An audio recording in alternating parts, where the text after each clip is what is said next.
The Fate of Austria. This video is purely for entertainment and does not infringe on copyrights or laws. The rights to the novel and image belong to the original author. We do not claim ownership.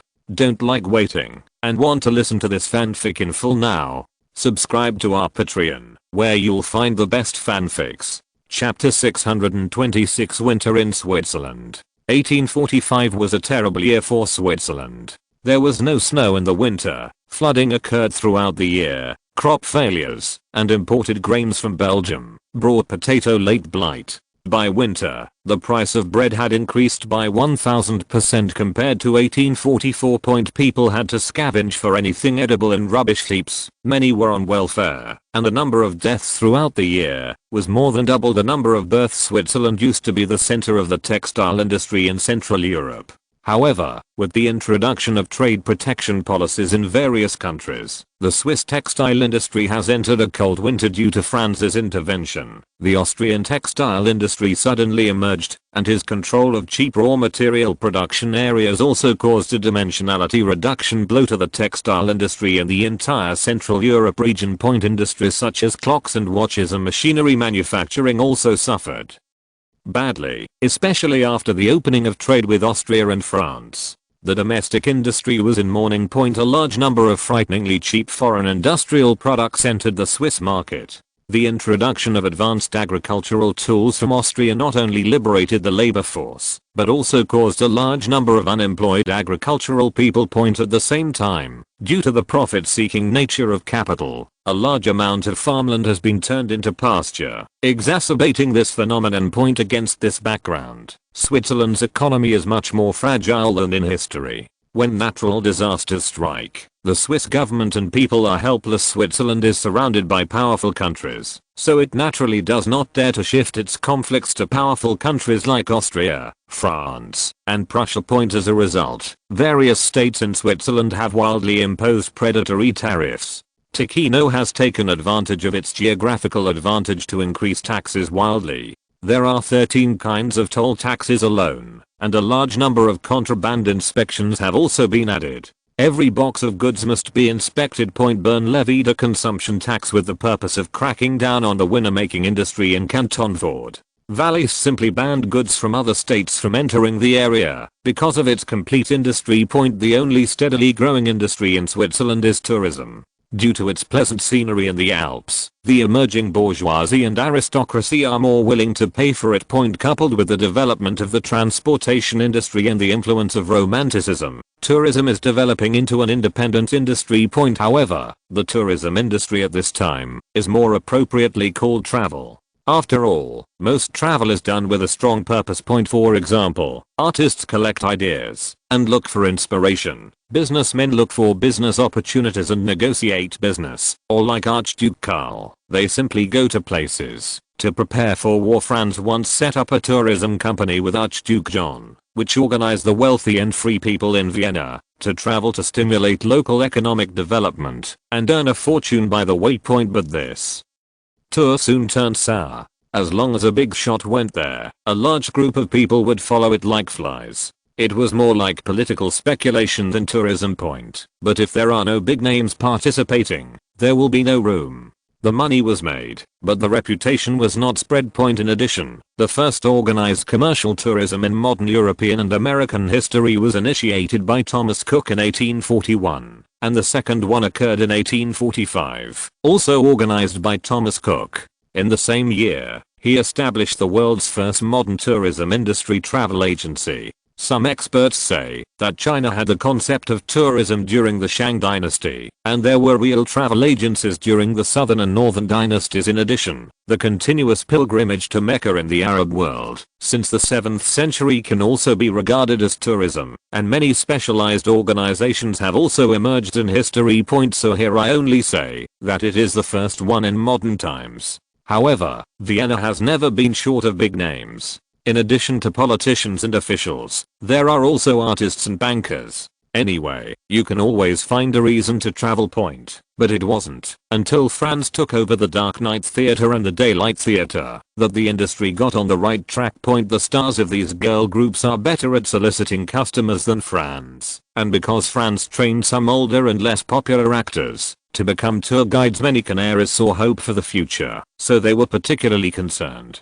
Together with its professional counterparts, Austria's tourism industry is unparalleled in the world. In the past, no one was willing to sign up for cultural classes, even if they were whipped, but now they have become the most popular topic among these Canaries. Franz has solved the retirement problem of these dancers and actors to a certain extent. After all, they cannot be young forever, so those who have just entered the industry, or have entered the industry not long ago, will be more inclined to the dark night and daylight theaters. The addition of a large number of high-quality newcomers has improved the strength and potential of the two theaters to a certain extent, and they quickly outperformed the competition. Coupled with the head effect, excellent editors, writers, and musicians have to participate. Franz has initially taken over Vienna's entertainment industry. In terms of security, some veterans of Umbrella Company were hired as bodyguards, which perfectly solved the employment problem of Franz's personnel. Back to the main story. At this time, Switzerland was far from being called a peaceful country.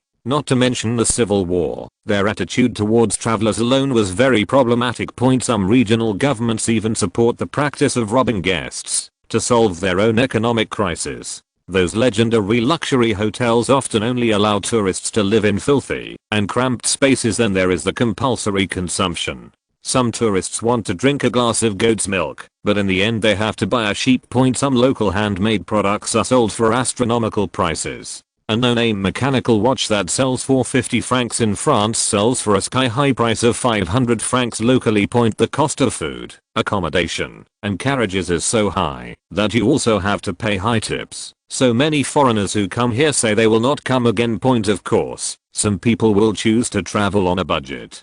They do not take horse-drawn carriages, rarely stay in hotels or shop, and bring their own food, just to experience the authentic nature. The local shepherds will teach them how to be a new person. At this time, Switzerland was similar to Australia in later generations. Killing a few backpackers casually was not a big problem. After all, few people would stare at their backs all day long. Clothes and personal belongings will be stripped away, and the bodies will soon be cleared away by wild beasts in the mountains. You will truly come and go naked. In comparison, Austria's tourism industry is much more standardized, with a richer cultural atmosphere, and no shortage of natural landscapes. The most important thing is that prices are relatively low. After all, Austrian goods are expensive to export. In addition, due to heavy tax increases by customs in various countries, the prices are often very outrageous. At the same time, Franz also paid great attention to publicity. In addition to beautifying the Austrian Empire in newspapers and magazines all day long, visiting artists and scientists would also receive special treatment, and even give them a small sum of money to create some works. Although it is generally difficult to produce high quality works in this kind of commissioned works, it turns out that, as long as the net is cast wide enough,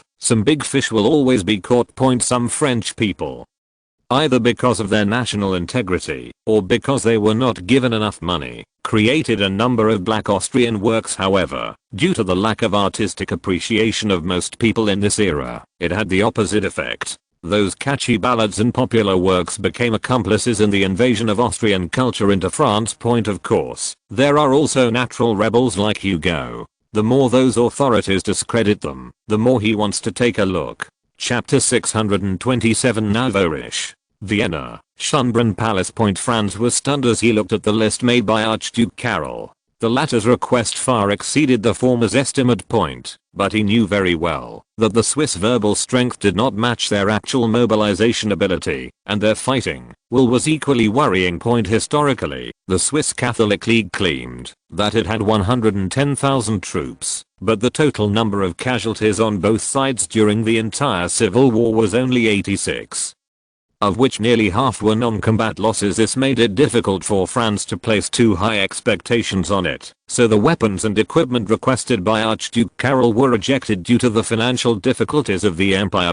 However, Austria will distribute relief food to the Catholic League, Orthodox League, through churches and other charitable organizations, and Franz even plans to hold a fundraiser in Vienna. Galicia has also been hit by a disaster. Why don't you also do a fundraiser? Ajani said insinuatingly. Speaking of which, the Poles are really a strange nation, stubborn and surprisingly arrogant. Even if they were frustrated by Franz many times, she would still try point, but it may be precisely because of this kind of character that they can successfully restore the country every time. Yes, but not in the name of the Polish Nationalist Army. This is Franz's bottom line. He cannot spend money to cause trouble for himself. Spending money and betraying the country is really stupid. Don't worry, I'm on their wanted list. I, Ajani, am now the most loyal servant of the Habsburg family. She patted the large patch of snow white on her chest, which made it tremble wildly. Franz could only hold his forehead and pretend not to see it. Take out the word faithful. In fact, as he grew older, Franz's body also quietly changed. Fundraising is a win-win situation for the royal family and the government. It can not only relieve the pressure of disaster relief, but also enhance the credibility, good reputation of the royal family and the government. And now that 1848 is getting closer, a good reputation will add more security to one's future. After all, Galicia and Tyrol were the only regions that did not participate in the rebellion during the year of the storm. At this time, Galicians were still third-class citizens of the Austrian Empire. But with the opening of the railway, the area would also usher in a wave of great development. Franz just took this opportunity to express his goodwill to them in advance. After all, the icing on the cake is far less memorable than giving help in the nick of time. No way, I'm really extremely loyal. You see, I still have their award order. Franz looked at the photo that had obviously been traced many times and said helplessly, "You printed this reward order, right?" Ajani was a little surprised, but then shook her head. The paper used for printing is from the Belgrade factory, the ink used for printing is from Bohemia, and the reward order is most likely printed from the newspaper Goodnight, Vienna. How could the rebels use it? Can you afford these things? Franz was a little helpless, and so was Ajani. They printed it so ugly. Who can recognize me? You're not afraid that they will actually send a killer? I go in and out of either the palace or the mansions of important people all day long, and the escorts I travel with are all your personal guards. If they are really capable, I'm afraid they would have broken into the palace long ago. Ajani looked completely confident. In fact, assassination required not only courage, but also careful planning, and a little bit of luck. In fact, Ajani has suffered many assassinations over the years. Not only did gunmen directly block the road and assassinate her, but there were also people who tried to sneak into balls held by upper-class nobles, and even directly sneaked into the institution where Franz trained spies. However, there are many rules in Vienna's upper-class circles. Not everyone can enter with an invitation letter, nor can they just have a noble title. Among institutions that train spies, a very important training is counterintelligence. And those newcomers are easily exposed in front of the veterans who are instructors, and Ajani is a master who has studied this skill intensively. Therefore, those boys and girls who are used as chess pieces often never return. Those who are more lucky will be sent to Africa to work as hard labor, and those who are less lucky may appear directly in the garbage dump of the slums, or in the Danube River. Of course, there are also, it could be anywhere, those who return are often double agents who have been instigated or brainwashed. In fact, the distribution and actions of the Polish Nationalist Army in Austria at this time, Ajani may be better than Landry Promy, the leader of the Polish Nationalist Army at this time, still clear. But there was one thing that Franz was quite curious about. He was very interested in his bounty.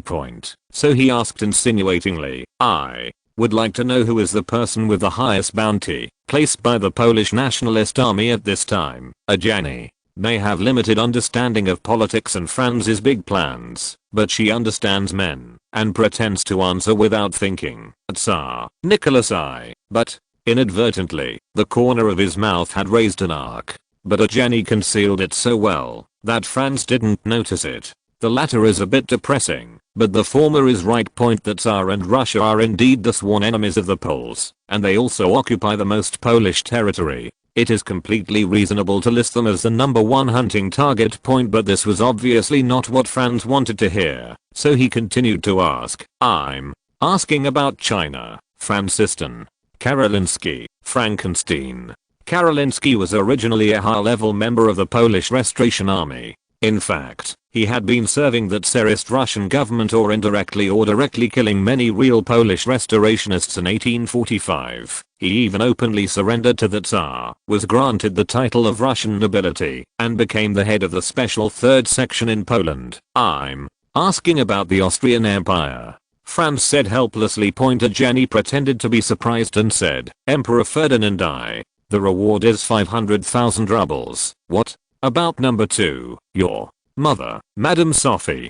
The reward is 450,000 rubles. What? About third, Prince Metternich. The reward is 300,000 rubles. Franz finally had enough. How much am I? 1. 10,000 rubles? Franz asked in surprise, and Jenny shook her head. 1 ruble. This is so disrespectful. Franz felt insulted, but Jenny laughed so hard that she deliberately spoke provocatively. Who would have trouble with a little kid who pretends to be a fool? No, you have to give me more. Franz felt that he had lost face and desperately wanted to regain some dignity. Just wait a little longer. The bounty will naturally be higher when you reach adulthood next year. Although the Polish Restoration Army is considered evil, it is not so bad as to attack underage children. Jenny's explanation made Franz even more unhappy, but fortunately there was only 1 year left. Franz suddenly remembered something else. It's Mr. Wheatston here. No, these British people are so arrogant. Not only did they reject invitations from 2 magazines, Nature and Science, but they also wrote an article criticizing the Austrian Empire. Franz was speechless for a while. What did he say? Mr. Wheatston says the Austrian Empire is an upstart. Chapter 628 Swiss Strategy. Although Franz did not invite Wheatston himself, his books, patents and related research results were all sent to Austria. Franz spent £7,000 for this, which was already a very high price in Britain at that time. However, Franz felt that the money was well spent, because at this time, Austrian scientists' research results on electromagnetism were really limited. At this time, the best electromagnetic masters in the world were all in England, while Siemens, who would change the history of generators in the future, was still in Prussia. Wheatston replaced permanent magnets with electromagnets, and made the first reluctant DC motor, which was an important measure to enhance the output power of the generator. It's just that the British research direction was wrong. Wheatston threw a metal rod nearly 20 meters away with his device, so they began to consider the feasibility of the electromagnetic gun. Of course, this mistake in the route eventually led to Britain being overtaken by the European continent during the electrical revolution. Even the first electromagnetic gun was invented by the French, not the British, who were the first to get involved. If Franz wants to complete his plan, he must seize the opportunity of the electrical revolution and gain an absolute advantage. In order to break through the shackles at this time, the Austrian Empire had invested heavily in electromagnetism and had sufficient talent reserves. It only needed a little inspiration to improve the foundation of electromagnetism. It's just that inspiration is sometimes more important than 99% of hard work and preparation. Historically, Prime Minister Metternich, despite the pressure of economic deficit, also provided assistance to the Swiss Orthodox Union Catholic League with weapons, equipment, as well as money and materials that may be needed. As a result, all these things finally disappeared into the sea, which in turn exacerbated the crisis in the Austrian Empire. The Austrian Empire at this time can be said to be rich and powerful. After hearing about Archduke Karol's request, Metternich felt that the former was fully capable of fulfilling these requests naturally. The reason cannot be because of his wealth, but to ensure the safety of Archduke Karol. But the reality is that Archduke Karol went to Switzerland to retire in name only, not to fight. According to the peace agreement signed between Austria, France, Britain, and Switzerland, the Austrian Empire theoretically needs to strictly maintain neutrality unless one of the parties breaks the agreement. And now Metternich's behavior of transporting weapons to the Swiss Orthodox alliance is undoubtedly a violation of the four-nation agreement. In fact, the main reason is that France feels that both sides in Switzerland are not very willing to fight, and that the top leaders of the Orthodox alliance are incompetent and weak-willed. Metternich's ideal of fostering a pro-Austrian puppet state in Switzerland was not realistic. After all, France was also there. Even if the Catholic League won, the French could directly support the Protestant League. After all, this kind of thing has never happened in history. Not to mention the Protestants, even the Ottomans and France in the Middle East have united. The Sacrilege League is the best evidence point. Rather than causing a lot of unnecessary trouble with state actions, it would be better to let the church do this. After all, professional matters should be left to professional people, and if we say it is relief, how will they know what we are transporting? Metternich was still worried, because as long as the team was stopped for inspection, the truth would be revealed. But there is no need to worry at all, not to mention that France does not intend to transport a large number of weapons there. It does not matter, even if he is discovered during the transport. After all, the Austrian Empire has more voices than the Swiss Confederation. It can be called frame up and slander, and then the dirty water of provoking civil war is poured onto the other side. Secondly, the safety of Archduke Karol really needs to be guaranteed, so the number of guards should be increased from 800 to 3,000. But we can't go all together, we just need to get them in place before 1847 in batches. It was not that France looked down upon the combat effectiveness of the Swiss army, but based on the intelligence previously sent back, the areas where the two sides were most likely to fight were not plains, but canyons and mountains. It's useless if too many people go to these places. And if the soldiers of the Orthodox Alliance cannot be mobilized to join the battle, Austria will not be able to defend it, even if it sends 10,000 troops. Archduke Karol was just a soldier, and the reason why he asked for help was probably because the Orthodox Alliance gave him some unrealistic guarantees from a military perspective. Whichever side has more people and more guns has a greater chance of winning. But in fact, there are many factors that need to be paid attention to whether the battle can be won, or even fought. Before a clear conclusion is reached, random support is tantamount to endorsing the enemy.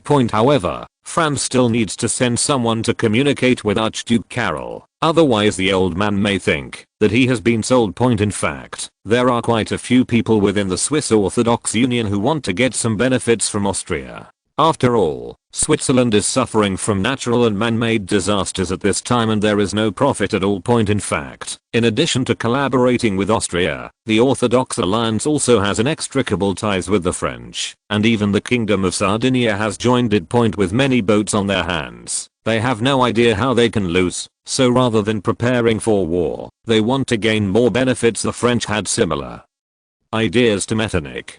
They were planning to set up a puppet state in the Swiss mountains, but their purpose was more clear than Metternich's. What France wanted was a trade route that could reach Germany in the north and Italy in the south. The Kingdom of Sardinia is more practical. Alberto wants to see no state, which not only borders it, but also has a larger Italian population. More importantly, he can also fight against the Republicans in exile in Switzerland. Some supporters within the Swiss Orthodox Union even dreamed of becoming a king, and the song that once praised the monarchy during the Napoleonic period was sung again. In contrast, Switzerland's Free Alliance is much more dedicated.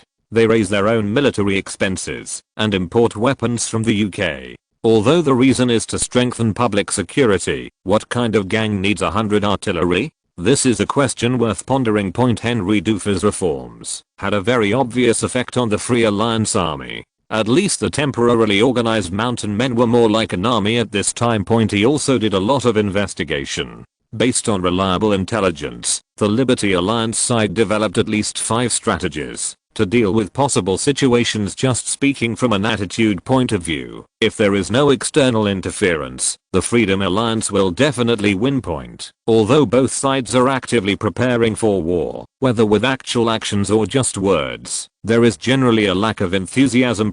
In contrast, the Indian subcontinent was much more lively. With the beginning of the Afghan invasion, the Sikh Empire became frayed again, and Sir Henry Harding had to concentrate his forces to deal with the situation in the north. At this time, those feudal states that had long been dissatisfied with the British began a new round of rebellion. Even the feudal states that were not dissatisfied with the British wanted to take this opportunity to expand their territory or at least plunder some property. War soon spread across the Indian subcontinent, and Sir Henry Harding once again had to write to Prime Minister Robert Peel to request reinforcement. It's just that this time he was not as calm as before. The letter was full of words such as urgent and precarious. Chapter 629. The Irish on the Shannon River. Residents on the island of Ireland are also very uncomfortable. The impact of potato late blight is much greater than imagined. Points due to the reduction in potato production. The prices of other crops have skyrocketed, and families with a small amount of savings have found themselves unable to afford those expensive crops. The food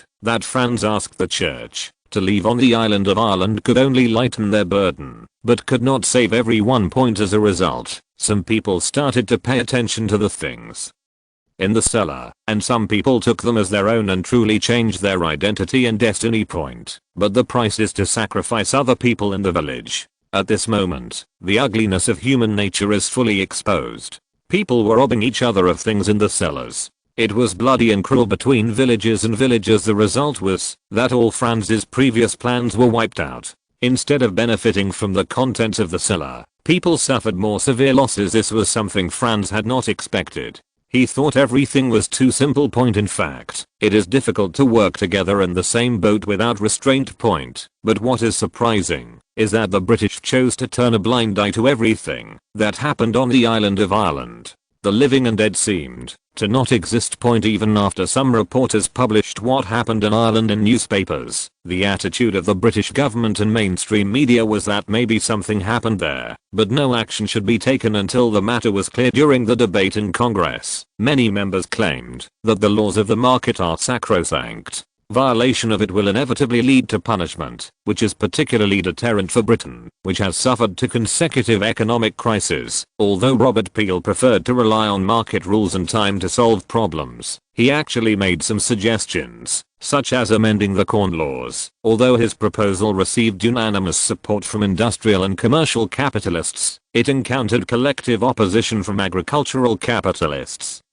farmers, and aristocrats. The latter held high the banner of free trade, and even the British Prime Minister was unable to do anything about it. In the end, Parliament only passed a proposal to seek solutions from society. Those who solved the problems on the island of Ireland at this time would be rewarded with £50 and a silver medal. That's right, it's £50, and £50 is only enough for those officials to rent a cheap carriage for a year. If it's a luxury carriage, it may not even be enough for a quarter. The British media did not pay much attention to this matter. Among them, the London Times commented on it. The Celts on the Shannon River should be like the Reds on the Manhattan River. In order to prevent them from wasting some food, the government should be like the Americans. Let me tell you here that the red people on the banks of the Manhattan River refer to the indigenous people of the United States, the Indians. The most useful policy of the US government is the Scalping Act. In 1814, the US government officially promulgated reward regulations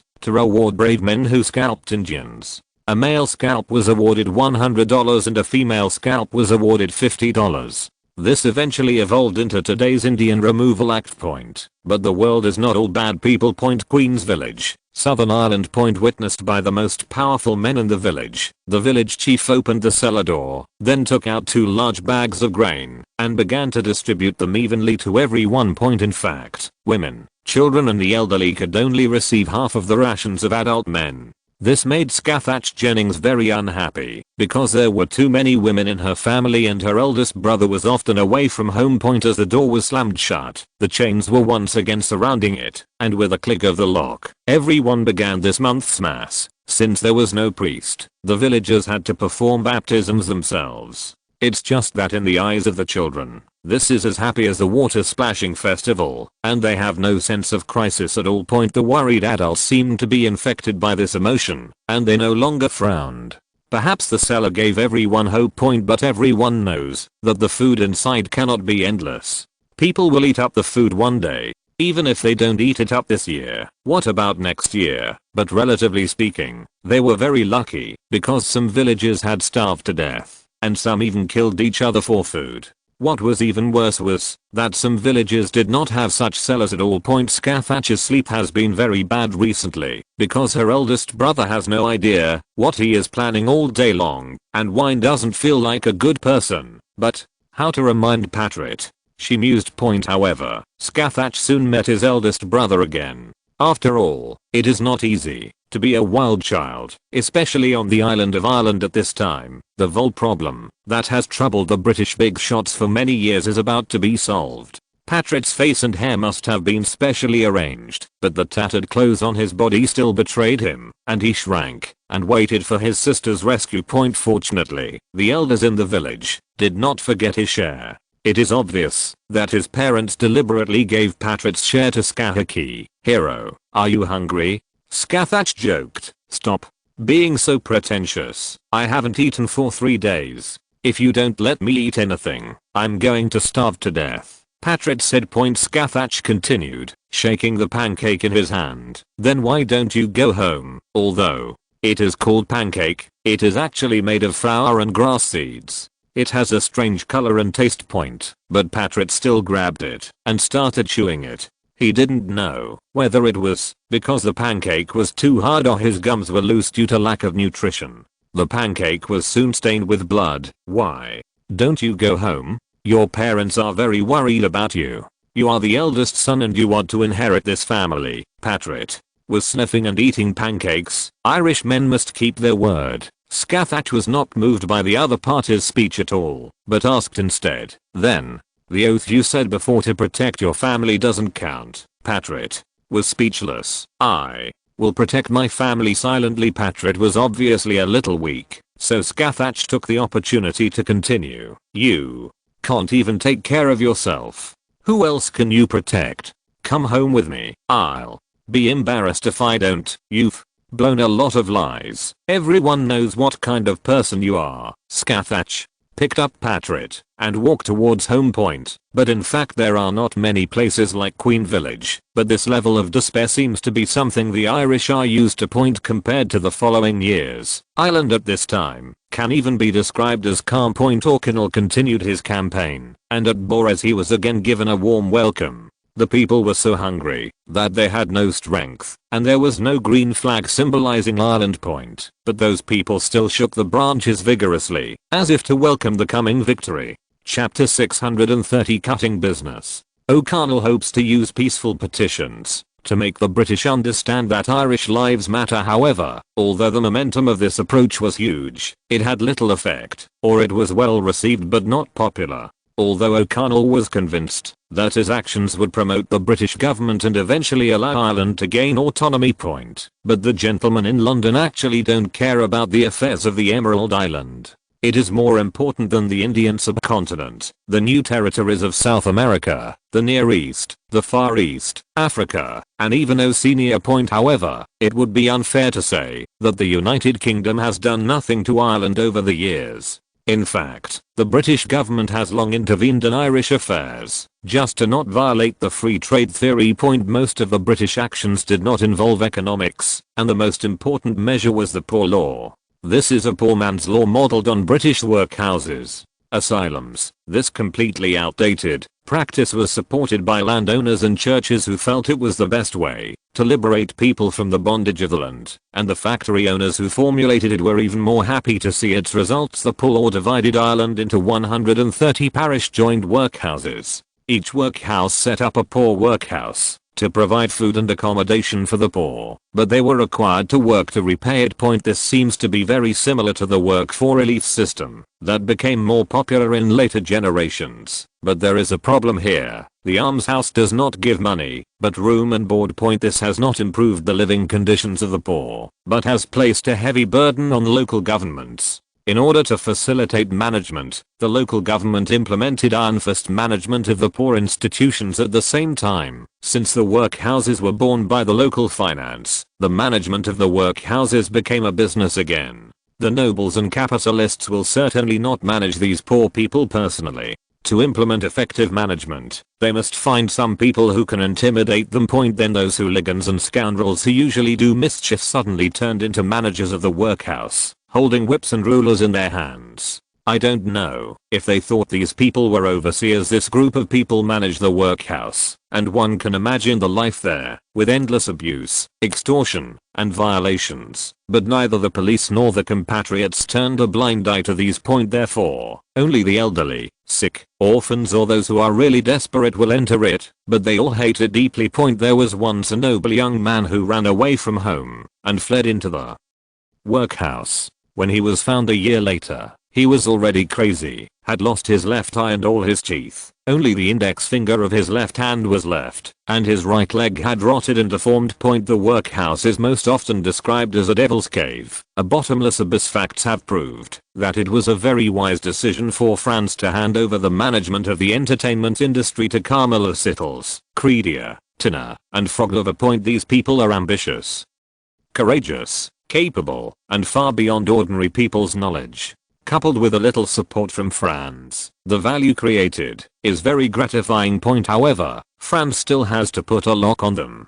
After all, Franz is a member of the royal family and maybe an emperor in the future, not a businessman. Stability and sustainability are much more important than short-term profits. Perony Schaefer, the 11th daughter of the famous Schaefer family patriarch, Csaba Schaefer, is a Hungarian. She is considered Thalia's favorite student. She graduated from the Royal Academy for Women in Vienna and is good at mathematics and economic theory. Banking. When he graduated, he received S-level evaluations in multiple subjects. This was the evaluation standard specifically given by Franz, which means existence beyond ordinary people. Grade A means very good and has great potential in the future. Level B is good, capable of doing most jobs, and has the value of continued training. Level C is just passed, and after training, it is enough to be qualified for most jobs. The potential is not high and the instructor is not optimistic about it. It's just that such a genius is not welcomed at home. After Perony entered the school, the only contact between her family and her family was the tuition and living expenses for each semester. It took Perony a year to complete the difficult problem that Franz set for her, which surprised Franz. After all, the protagonists in rags to riches stories usually have to go through a lot of hard work. But this is a good thing for Franz. After all, the more people available, the better. Perony's appearance can only be described as average. The standard noble lady's attire cannot be called ugly, but it is definitely not beautiful. Coupled with a pair of thick glasses, he looks completely incompatible with the word genius. Perony Schaefer still had certain requirements for her boss. Before Franz could speak, she took out a paper first. The atmosphere at that time was awkward. Franz looked at Thalia, who looked at the ceiling with wondering eyes. It was obvious that she didn't know that Perony would do this. Bordeaux felt greatly offended, but was stopped by a Jenny on the side. After all, she didn't think Franz would mind, and she also wanted to see where Franz's limit was. Fortunately, Franz knew most of them, and it took about 3/4 of an hour to finish the paper. Perony on the side wanted to take the paper, but Franz started checking again. After another 3/4 of an hour, Franz finally finished checking. But at this time, everyone around him had already dozed off. After all, no one dared to disturb Franz, so everyone could only wait silently. Franz had no choice but to poke Perony, and the latter came to her senses and took the paper apologetically. If it were my mentor, Mr. Bumbork, who would judge you, you would probably fail. But I admit that you are indeed a monster beyond common sense, as Miss Thalia said. Perony's voice was loud, and she sounded very excited. This was perhaps the first time she found someone with similar views to her own, and who had a more complete and better theory. Franz was non-committal about this evaluation, and looked at Thalia aside, who was already ready to run away. Thalia, if one day I become a legend, you must have a share of credit for it. If I remember correctly, you were the one who spoke of the authoritarian demon last time. Thalia could only smile awkwardly and pretend that nothing happened. There is no doubt that Perony Schaefer is very talented, but it will take time to test whether she can control the 4 former chiefs. After all, these people are strong people, and it is not easy to agree with each other. Carmela Sittles is an iceberg beauty with elegant temperament. Her deep eyes and calm personality make it hard to believe that she grew up in a slum, but she is also the least individual among them, obedient and easy to control. Prussia is young, beautiful, passionate and unrestrained. These 2 words are vividly reflected in her. At the same time, She is also vain, greedy for money and power, but she is not stupid. She knows how to get the maximum benefit. She is a typical dancing girl. Tinner, the shortest among the four, always looks pitiful and cute, with a Lolita attitude. It's just that she is actually the oldest among the four. She is already 23 years old, and is an expired Lolita. Fligelova, a gypsy, exudes a sense of mystery and danger everywhere. In fact, she is also the most cunning of the four. She is convinced of Franz's identity, and has an almost paranoid worship. Chapter 631 Trading Goods. During this period, Franz also received a special gift, little Lakshmi Pai, who came across the ocean from India. I have to say that Prince Zangxi was very far-sighted and sent Lakshmi Pai out of the Indian subcontinent when the rebellion broke out in India. The reason for sending it here is also high-sounding, to learn about Austria's advanced culture. In fact, it was to avoid disaster. After all, he had no idea how long the war would last and whether it would affect Zhangzi. Gadareo, the Prince of Zhangxi, did not think that the time had come like the kings of other princely states. On the contrary, he felt that it was right to choose to be wise and protect himself before the war situation became clear. There is no doubt that this is a Taoist master, but it is a pity that his strength is too weak and the weather never stops, and in the end he only ends up dead. Although the old prince meant well, Lakshmi Pai obviously did not understand the meaning. As soon as they met, she gave Franz an Indian flying kick, but it was a pity that she didn't have the strength as in Bollywood movies. As a result, Franz grabbed her from the air and started filming on the spot. Lakshmi Pai's behavior frightened Verawise, who was accompanying him. More than a dozen guns were pointed at Verawise. He knelt down and raised his hands, but still received a heavy blow to the back of his head from the butt of a gun. Several guards searched him for a long time before tying him to a nearby tree. Only then did Lakshmi Pai realize how much trouble she had caused, and tears could not stop rolling in her eyes. Franz was also a little helpless at this time. The little guy probably wanted to say hello to him, but the reaction of his men was a bit too extreme. In fact, in the eyes of these royal guards, the Indian businessman in front of them was similar to the primitive people in Africa, so the attack was a bit harsh. Verawise, who was beaten just now, has not recovered his consciousness yet. But it's hard to say anything to Franz. After all, the guards under Bordeaux did nothing wrong. Franz had no choice but to slip Lakshmi Pai away. Do you know you're wrong, Lakshmi? Pai stopped her tears and nodded vigorously. Let him go. Wake him up, Franz added. After Verawise woke up, he didn't care about the embarrassment on his body. He prostrated on the ground and confessed his sins for a long time, saying that he had no knowledge at all. Lakshmi Pai looked at everything in front of her and couldn't believe her eyes. The most powerful businessman on the Indian subcontinent, a man who was treated like a prince by all the princely states, seemed useless at this time. The eunuchs wept bitterly. It seems to be a misunderstanding, although it was nonsense. At this time Verawise was as if she had been pardoned and could not stand her head. Send my regards to all the princes and princes. I have read their letters, but at this time, our country does not have the ambition to dominate the Indian subcontinent, so we can only let down your good intentions. As for the goods you request, our country will satisfy them all. When she said this, Verawise finally let out a sigh of relief, and then started a new round of thanks. This situation made Franz feel like a bad guy, but it did seem bad to create momentum and induce those people to launch a meaningless uprising and profit from it. Franz did not directly persuade those princely states to participate in the rebellion on the Indian subcontinent, but he did attract the Afghans, so the chaos at this time was inseparable from him. Verawise came here mainly to conduct transactions with Austria and brought some random gifts from the princes. It has to be said that the Indian princes were much more sincere in giving gifts than the Austrian nobles. Gold and jewelry were sent in boxes, and one of the princes even gave a 100-meter long tiger skin carpet. Putting aside the practicality of this carpet, storage alone is a big problem. A huge tiger skin roll more than 2 meters high is very sad to look at, and it is also very difficult to unfold and maintain it. Verawise is a very ambitious person, and he is also a person who is afraid of power and immoral.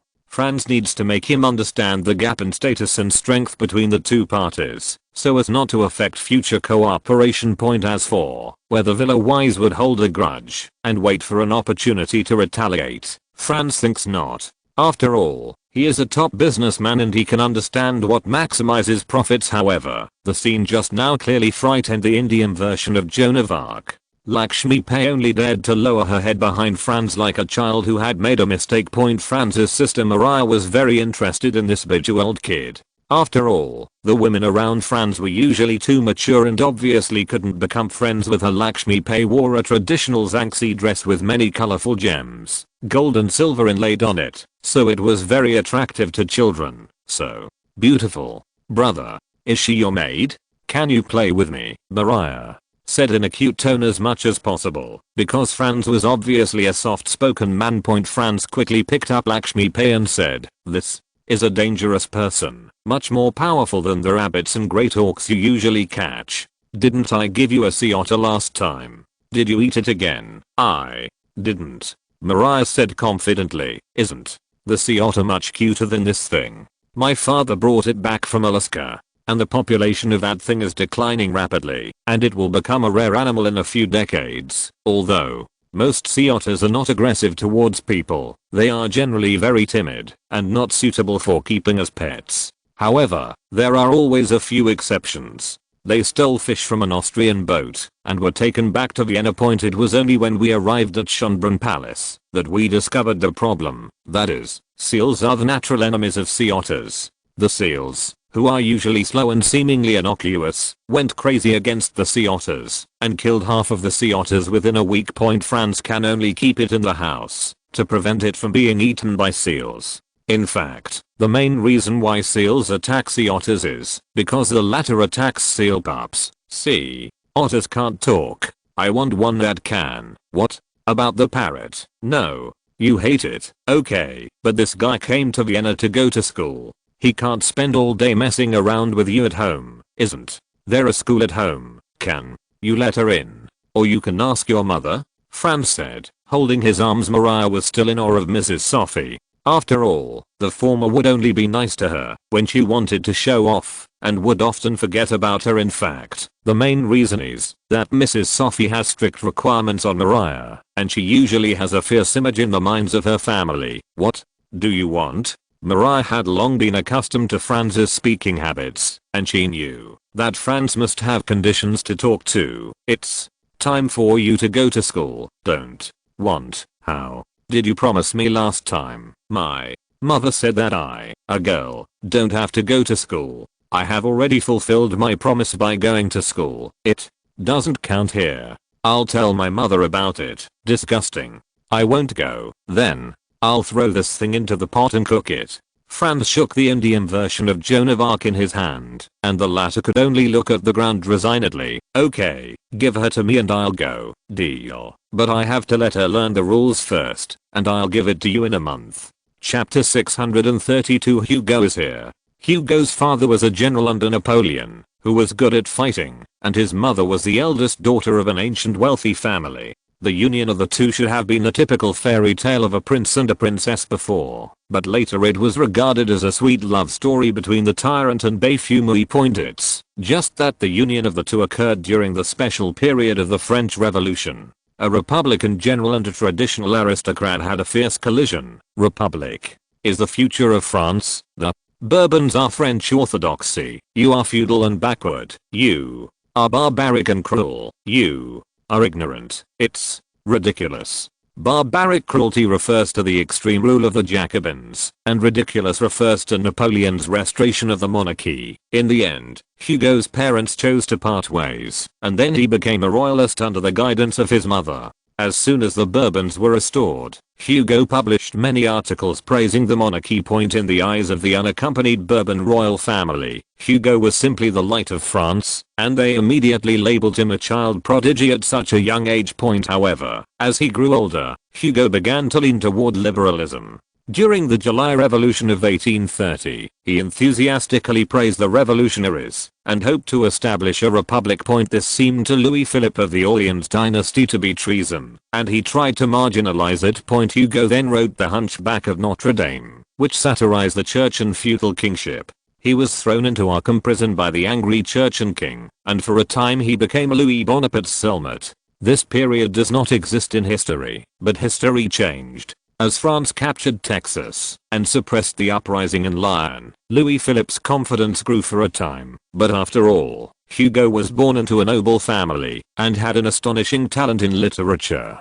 So Louis Philippe turned to a policy of co-optation. First, Hugo became an academician of the French Academy of Sciences, and then made him a hereditary noble.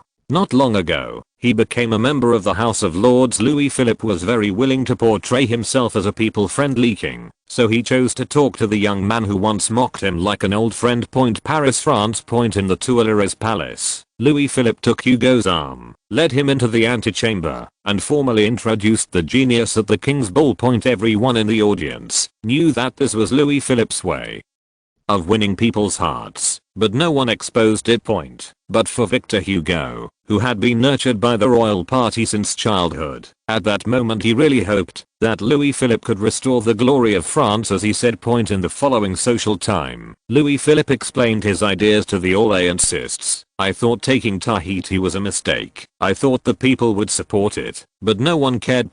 People only care about what to eat at night and the price of potatoes. What use is it to France to have a desolate place far away? Maybe it's time to make a break. This naturally won applause from the Orléanists, bankers, and businessmen who had long had issues with this negative yielding territory. If possible, they really hope that Louis Philippe can also give up Central America. After all, the long-term guerrilla war in El Salvador is constantly depleting France's national power. The wars in Algeria and Morocco at this time were also a pointless waste for them, and all efforts should be made to develop the North American colonies and turn them into excellent lands like Texas and Serampore. It's just that no Frenchman with any dreams would choose to do this. Hugo stood up and said, instead of applauding, "Your Majesty, please forgive me. Isn't it the duty of us French people to spread the light of French civilization to the world?" Hugo's words made Louis Philippe very embarrassed, but fortunately, someone immediately stood up to refute the former. "Monsieur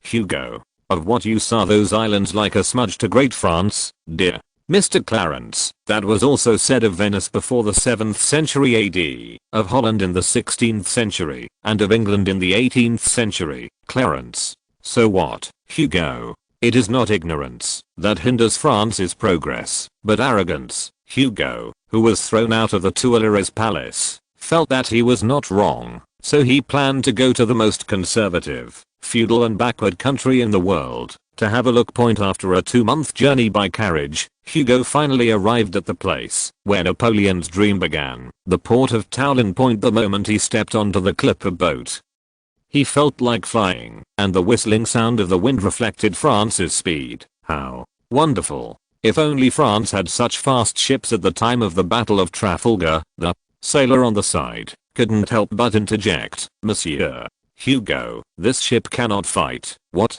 Why, everything about the clipper ship is designed to increase the speed of the ship. The hull is designed to be too slender and the height of the hull is too low. These conditions are not conducive to the installation of artillery, but we can use the high maneuverability of the clipper ships to break through the British blockade and transport all the French warriors to the other side." "Right." The sailor scratched his head, not knowing what to say, when the captain struck the former on the head with his pipe. "Mr. Hugo is a member of the French Academy of Sciences. Isn't he as good as you? Don't let it affect people's mood." The sailors had no choice but to leave in disbelief. They did not know Hugo, but thought he was a sophisticated man from Paris, who was not familiar with the world. The captain was a descendant of the Trapez family, and his ancestor was a hero in France. He had also been to Paris, so he knew Hugo's name. "Monsieur Hugo, my name is Aoif de Trapez. It is an honor to have you on board my ship. You are too kind, Mr. Trapez. This time I'm going to the Austrian Empire next door. What do you think of it?" Aoif de Trapez immediately frowned, as if he was recalling something bad. At this time, the French fleet returned. The Grand Eastern Fleet was the main force of France's proud navy, consisting of 25 sailing battleships, seeing the behemoths of more than 2,000 tons passing by on both sides of the ship. With the sails covering the sky and the sun, Hugo felt so heroic that he wanted to compose a poem. However, Captain Trupp has never answered his question, but Hugo didn't care. After all, it felt good to stand on the bow of the ship and enjoy the sea breeze. Looking at the endless sea always inspires men's desire for adventure. To challenge the legendary Kraken, or like an Odyssey. However, while crossing the Strait of Otranto, Hugo encountered a scene he would never forget. The huge steamships emitting black smoke were like black iron cities rising from the ground. Even the passing water could disturb the stability of the ship under his feet. At this time, Friedrich was in the captain's cabin on the top floor of the ship, overlooking all the living beings at his feet. He happened to meet Hugo's eyes, and both sides waved subconsciously. When Hugo arrived at the port of Venice, his legs were weak and there was a feeling of oppression in his chest that could not be dissipated for a long time. Chapter 633 Robert Peel's Helplessness. British The Times. We regret to say that we have learned from multiple well-informed journalists that a strange disease has emerged in the cursed land of Ireland. Those potatoes were neither suitable for human consumption nor for feeding to livestock. It's such a shame, but it happened, and there's nothing our government can do about it. Let us pray for those less fortunate. In fact, Robert Peel didn't want to get involved in Irish affairs right now, but as luck would have it, Prince Albert planned to go to Dublin next year, and maybe to other places. This is not good news for the cabinet. At this time, Britain is suffering from internal and external troubles, and is besieged on all sides. If the royal family launches another attack at this time, the entire country may fall into greater chaos. In fact, cholera was rampant in London at this time, and a large number of people died every day. Their bodies were randomly discarded in the Thames River, which triggered a new round of cholera epidemic. Robert Peel's opinion of what was happening in Ireland at this time was to repeal the Corn Laws and let the laws of the market come to the rescue. The purpose of repealing the Corn Laws was to allow cheap wheat and corn from America to enter Ireland, but this was strongly opposed by cabinet members and Irish landowners because the most direct result of the repeal of the Corn Laws was a drop in grain prices, which was obviously not in the interests of merchants and landowners. Of course, doing so also offends the free trade principle that the British have always followed. But in fact, even if the Corn Laws were repealed, it would not be of much help to Ireland. After all, you cannot expect a group of people with an annual income of only £2 to afford those expensive grains. O'Connell was uniting with the Whig Party to protest against the British government. He planned dozens of large-scale demonstrations for this purpose, hoping that the government could introduce a solution to the problem on the island of Ireland as soon as possible. At the same time, O'Connell was also doing his best to prevent Irish landowners from transporting grain out of the island of Ireland. But this approach had little effect. After all, the trading price of grain in London hit a record high at this time, and even selling it to France and the Netherlands could make a lot of money. One thing that was very good about Louis Philippe was that he never clung to the past. Faced with the problem of food shortage, France immediately opened tariffs and then dealt a severe blow to its own farmers. On the other hand, O'Connell repeatedly emphasized to the Irish farmers not to be greedy for pleasure and not to use grain to make whiskey. This was not only illegal, but also immoral during the famine at this time. Food is for eating, not for enjoyment. But in fact, how can a group of people who don't even have enough to eat feel in the mood to make wine and drink? At the same time, rumors about the prophecies of Austrian missionaries also reached London. Robert Peel's first reaction was that maybe the Austrians knew something, but soon he thought of a better way. Maybe this was the conspiracy of the Austrians and the Catholic Church. After all, the French and Spanish had done this before, and Ireland was just a pawn. It's just that at this time, Britain could not choose to go to war with the Austrian Empire, because Britain had enough troubles of its own. In the rainforest of southern Brazil, the Sequoia army and its slave army made no progress. Someone proposed attacking from the sea, but it was immediately rejected. Because Brazil has close trade relations with Europe, it is also the main source of quinine in the UK. The British could not gain a foothold in Africa without quinine.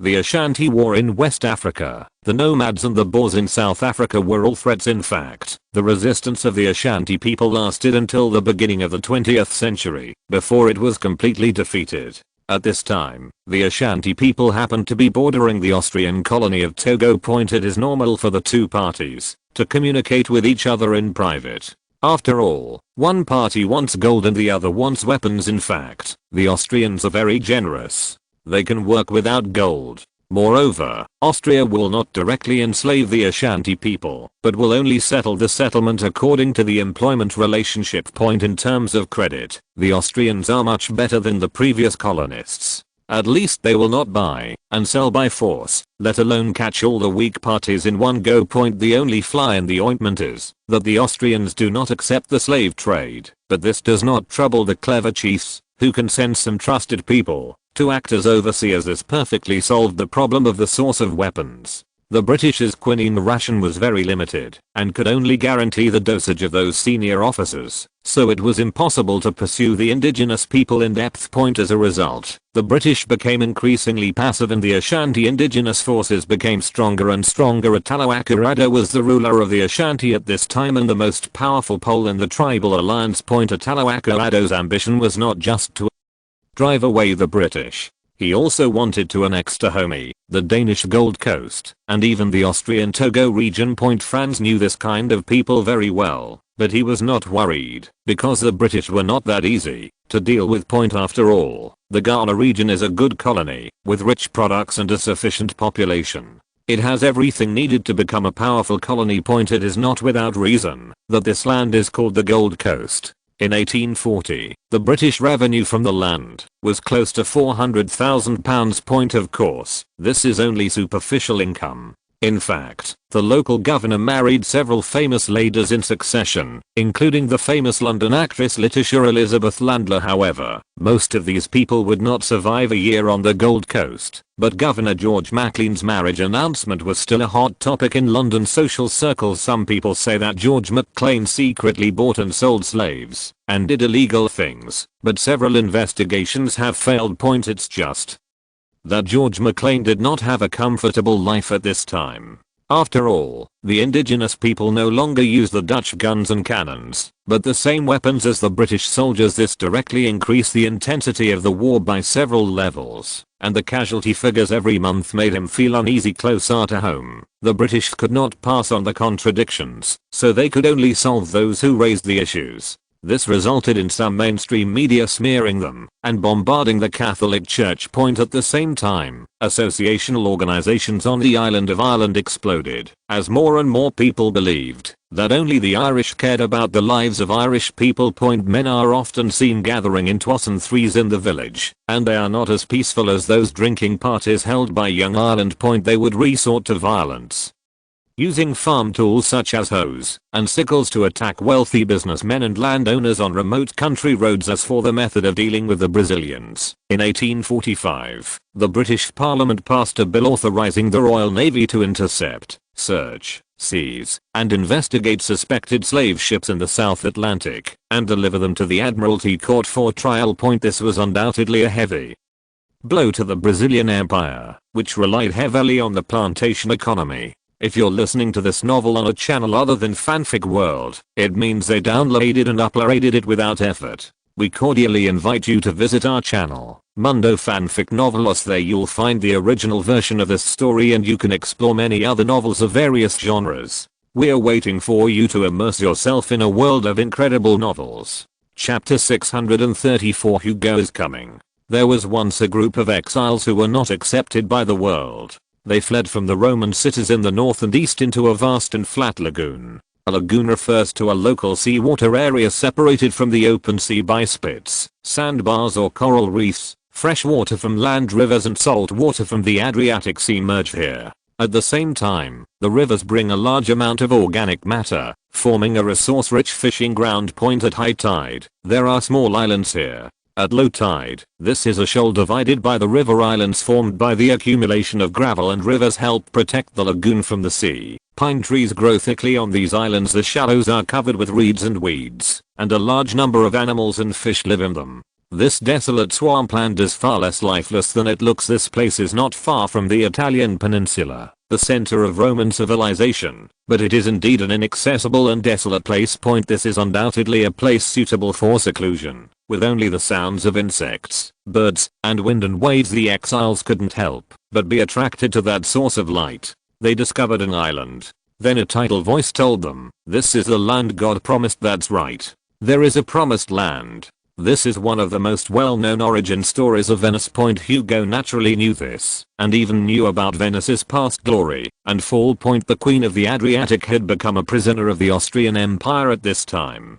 The Venetians were living in dire straits, with business shrinking and people's livelihoods declining. The above are the most commonly used introductions in French newspapers, but at this time Hugo felt that the busyness here was simply a disaster. Ships of various sizes come in and out of this ancient port city, and the docks are crowded with workers preparing to start work. However, this still cannot relieve the pressure of freight. The port here was too small for the Austrian Empire at this time, and the docks were filled with mountains of cargo. The workers were meticulously putting it into the warehouse or moving it to the ship. Even so, they would still hear the captain and cargo owners shouting like pigs, as if shouting louder could speed up the process. The smell of sweat, feet, salty sea breeze, and fishy smell. A large group of fishmongers were holding various kinds of fish and shouting, "Snapper, salmon, whitefish. There are all kinds of fish. It's fresh. Come and buy it." Hugo looked around and saw that each wooden barrel was filled with various miscellaneous fish, as well as scallops, starfish, seaweed and other things. Suddenly, a smelly fish head appeared in front of him, and a pair of dead fish eyes stared at Mr. Hugo, which frightened the latter, and took 2 steps back.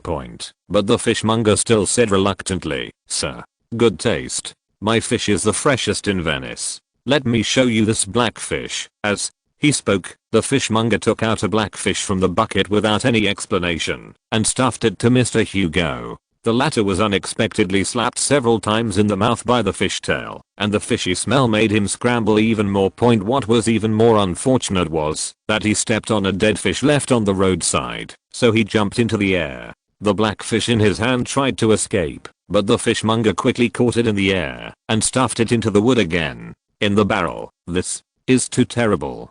Can I not buy it, sir?" Hugo propped up his body with one hand and put his wide-brimmed felt hat on his head with the other hand. Hugo's politeness and funniness shocked the fishmonger, so the latter came closer and said, "I'll tell you the truth, sir.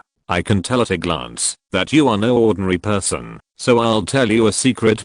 This is not an ordinary fish, but a mermaid princess from the underwater world of Atlantis." Mr. Hugo was also shocked. He admired the other person's imagination and creativity, but he still couldn't bear to tell lies with open eyes, so he decided to follow the other person's words and ask, "The mermaid princess of Atlantis? Then why is she black? And she is so ugly. I think she is more like the princess of Brilliant." The fishmonger said with emotion, "Hey, it's all the Americans' fault. Ever since Columbus discovered the New World in the 15th century, the Americans, British, and Portuguese have been putting that kind of black cargo into the deep sea. Over the years, there have always been a few Atlanteans with strong tastes, you know."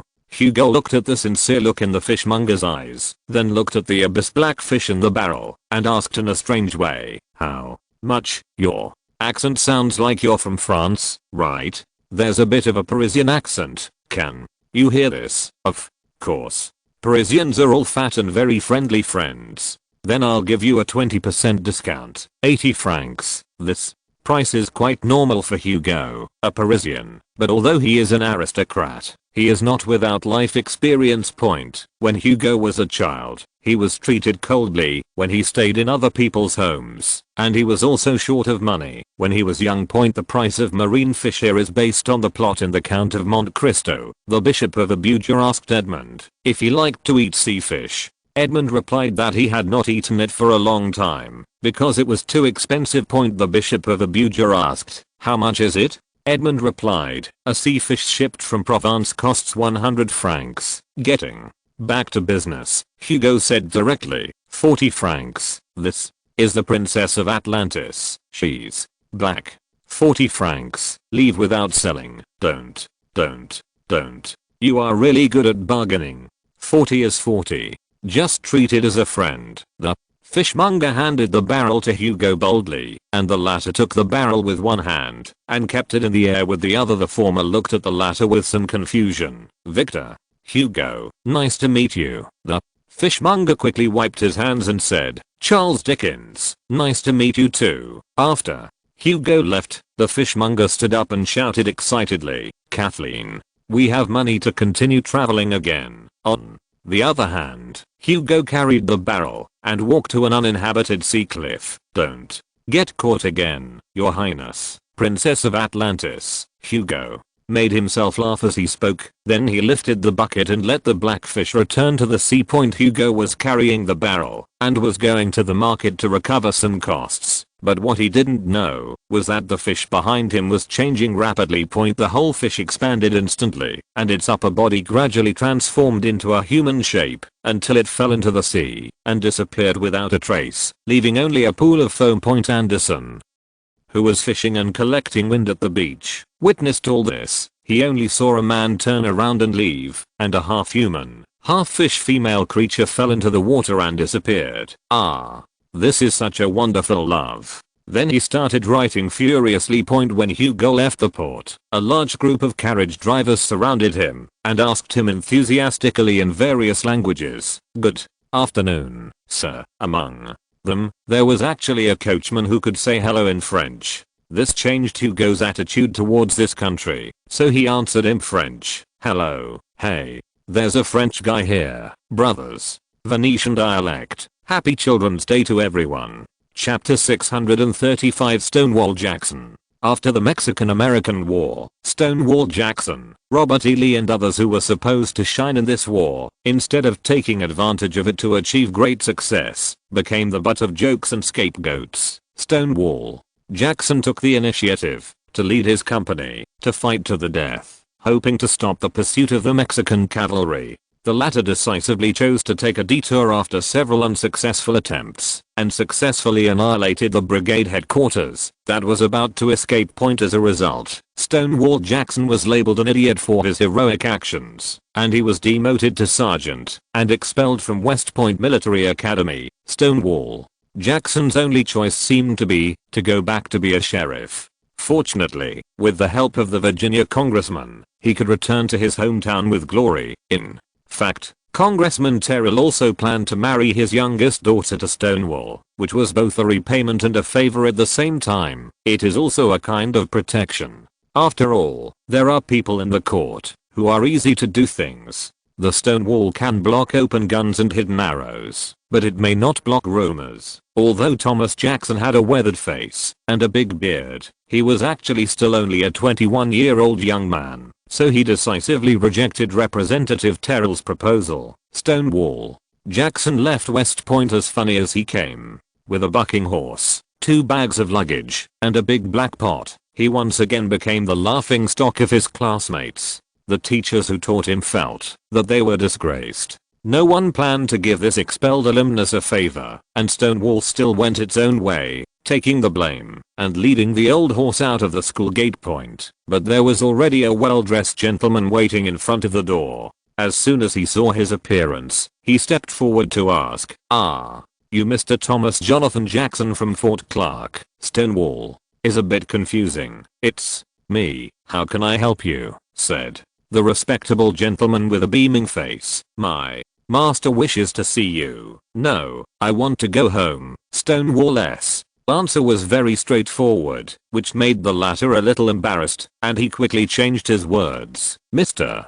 Jackson, we're on the way. You can take our carriage back, and we'll have someone to take care of you." "I can take care of myself." Bye. Stonewall once again refused very simply. At this time, the decent gentleman became a little angry and clapped his hands twice with a bit of sullenness. 2 tall cowboys blocked the way to Stonewall. The guard of West Point Military Academy didn't mind what happened not far away at all. After all, as long as no trouble was caused on his territory. A minute later, the 2 cowboys were beaten until they were lying on the ground groaning, and Stonewall looked at the decent gentleman. "Can I go now?" The latter subconsciously took 2 steps back. Just as Thomas Jackson was about to leave, another old man in a suit and tie and a top hat appeared in front of him.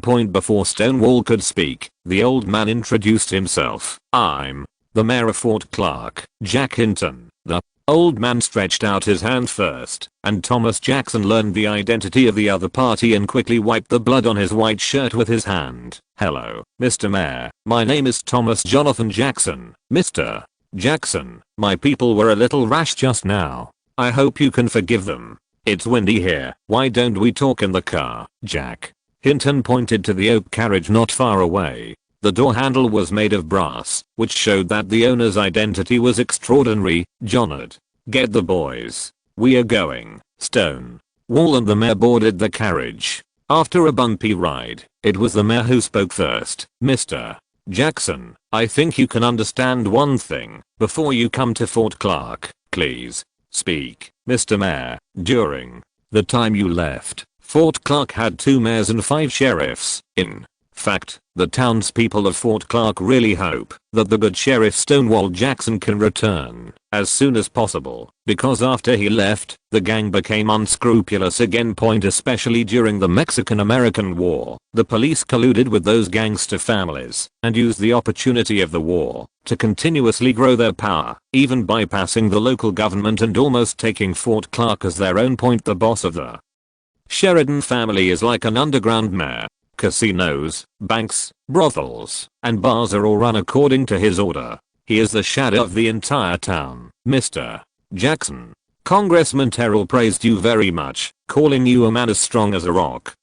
If you also choose to surrender, then I will have to join in the same trend. Mr. Mayor, please rest assured that I will not collude with them. No one can violate the law, and no one can trample on other people's lives. Stonewall Jackson had already made up his mind, but still said expressionlessly. When the Stonewall group arrived at Fort Clark a month later, they were warmly welcomed by the locals. This also included Vasco da Gama, the head of the Sheridan family. When he appeared in a pink suit, the entire audience was silent, and the gunmen of those families opened a passage through the crowd. Thomas, welcome back. When Da Gama Sheridan saw Jackson, he was as friendly as an old friend he hadn't seen for many years. Stonewall knocked away Vasco da Gama Sheridan's outstretched hand. Shouldn't you be in jail?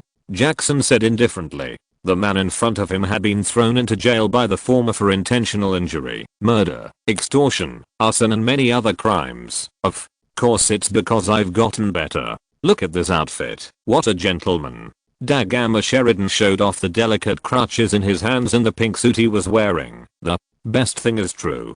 Jackson's tone was still emotionless. Da Gama Sheridan reluctantly leaned into Jackson's ear and said, "Do you want to change your lifestyle?" "What way to live?" Da Gama Sheridan said as he snapped his fingers, and immediately someone brought a box full of green banknotes. At this time, Da Gama Sheridan then grabbed a handful and raised it to the sky. In an instant, green banknotes were flying all over the sky, and the crowd on the ground began to greedily grab them. "Be my partner, and you will split the account 20 to 80. Soon you will be able to live a life that others only dream of." "I refuse." Jackson's tone remained unchanged, and the gunmen on the side all put their arms on their waists, revealing the pistols on their waists. The state troopers who followed were so frightened that they backed away. Jack Hinton also hid behind the carriage, and the surrounding onlookers also retreated further. At this time, Da Gama Sheridan waved his hand to stop, and those vicious guys put away their guns. "Don't be too busy refusing.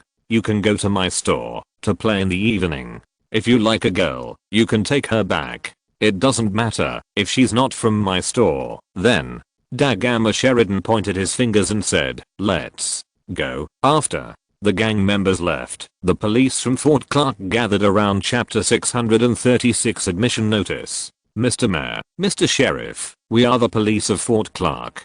Several guys with vulgar descriptions introduced themselves. While the surrounding townspeople had already retreated further, Jackson looked at the guys in front of him who had rip-offs written all over their faces and said directly, "You are all fired." Jackson's words surprised everyone around him. Even the accompanying state police thought the man in front of them was crazy. From the meeting just now, they could conclude that the number of gangsters here would not be less than 30. Without these temporary police officers, how can one person deal with an entire gang? The mayor took out a handkerchief and wiped the sweat on his forehead. He didn't think anyone could really deal with the entire gang single-handedly, and he didn't think Jackson could escape unscathed. Fortunately, the mayor's butler had already been in contact with the Sheridan family before, and he would help whoever wins Jack Hinton. This was his plan early on. But I didn't expect that Stonewall was so stupid. Fortunately, Senator Terrell praised him. In fact, there is nothing wrong with being a bad mayor and having a powerful friend, but if you can gain the friendship of Councilor Terrell, then it is not impossible to be a good mayor. However, Mr. Jackson, whom Congressman Terrell spoke highly of, seems to be just a brainless fool. Not cooperating with the gang in order to seek justice for others is worthy of respect, but it is not worth risking his life for, let alone bragging about. When Jackson said, "You are all fired," the former police officers at Fort Clark were stunned for a moment, but then sneered, "Sir, are you crazy? We are the backbone of this town. Without us, how can you negotiate terms with Mr. Vasco da Gama?" Stonewall said, still expressionlessly, "Hand over all your police badges." Jackson's indifferent attitude towards the threat made several police officers a little angry, and one of them even took off his police badge and threw it to the ground. "Wait to die, you madman," the mayor on the side also advised. "Mr.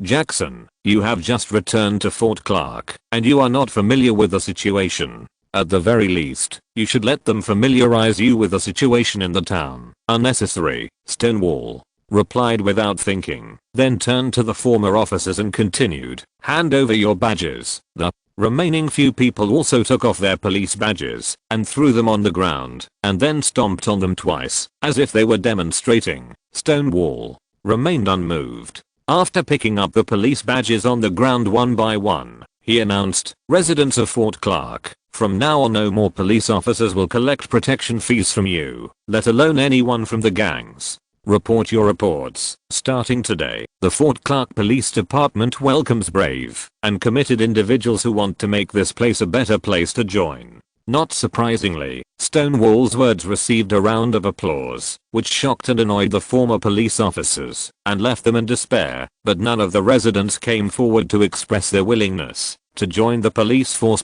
Afterwards, Jackson did not go directly to the police station, but returned to his home. When the former police officers reported to the Sheridan family, Da Gama Sheridan was not surprised, but continued to play with throwing knives with his servants. The black man was forcibly fixed to a wall, and every blow from Vasco da Gama's flying knife could barely avoid the servant's body. It was just the kind of fear born out of human instinct that made the man unable to stop screaming.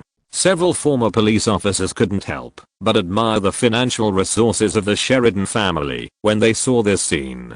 After all, black slaves at this time cost hundreds of dollars, and their annual salary was only a few $dozen. Da Gama Sheridan, "I know, thank you. If there is another chance, I hope we can still cooperate." Then, a black butler took out a money bag, took out eagle coins, and distributed them to everyone, who immediately left with gratitude. Because there was an eagle on the US dollar coins at that time, they were also called eagle coins. Because the impact of the economic crisis made the value of US dollar banknotes very unstable, eagle coins were hard currency. Da Gama Sheridan threw the last throwing knife, and it was directly aimed at the crotch of the black man who was fixed on the wall. At this time, the latter had already passed out with urine and feces, but Da Gama didn't care. He just picked up the red wine glass and drank it in one gulp. "Master, those guys are gone." "What about Thomas Jonathan Jackson?" the black butler cautiously stepped forward to ask. "Didn't a group of desperados come here not long ago?" "It's the Serpent Gang from Kentucky. Let them figure it out." "Yes, come back." At this time, Vasco da Gama seemed to remember something again, and added another sentence. "Send a few people to keep an eye on them, and don't let those guys run around. Fort Clark is mine." "Yes, master. I'll do it right away." The black butler slowly exited the room. On the other hand, Jackson went to the countryside and began to visit several larger manor owners nearby. After all, He alone could not fight the gangsters in Fort Clark alone. At the same time, those scum in Fort Clark can't be counted on at all, and the most powerful people in Virginia are these manor owners, and some are even as powerful as the Sheridan family. It's just that these manor owners usually only live in the countryside, and there are few conflicts between the two parties, so few are willing to support Jackson in going to the city to seek justice. The last place Jackson visited was a private farm. The area was completely incomparable with those manors, and the owner of the farm seemed to be older, but he was also the only one who sent Stonewall out. Jackson returned to the cabin that belonged to him. There were still some low walls made of stones outside, but they were already looking a bit dilapidated and covered with tenacious plants after a day of repairs. This small home finally looks a little better. While chopping firewood, Jackson suddenly heard the sound of horse hooves in the distance. He immediately dropped his axe and ran to the low wall. There were 7 cowboys in total, and they didn't dress like the locals. Moments before the men attempted to break into the farm, Jackson fired a shot into the air. This is a warning. It is not unusual to greet people in this way in the United States at this time.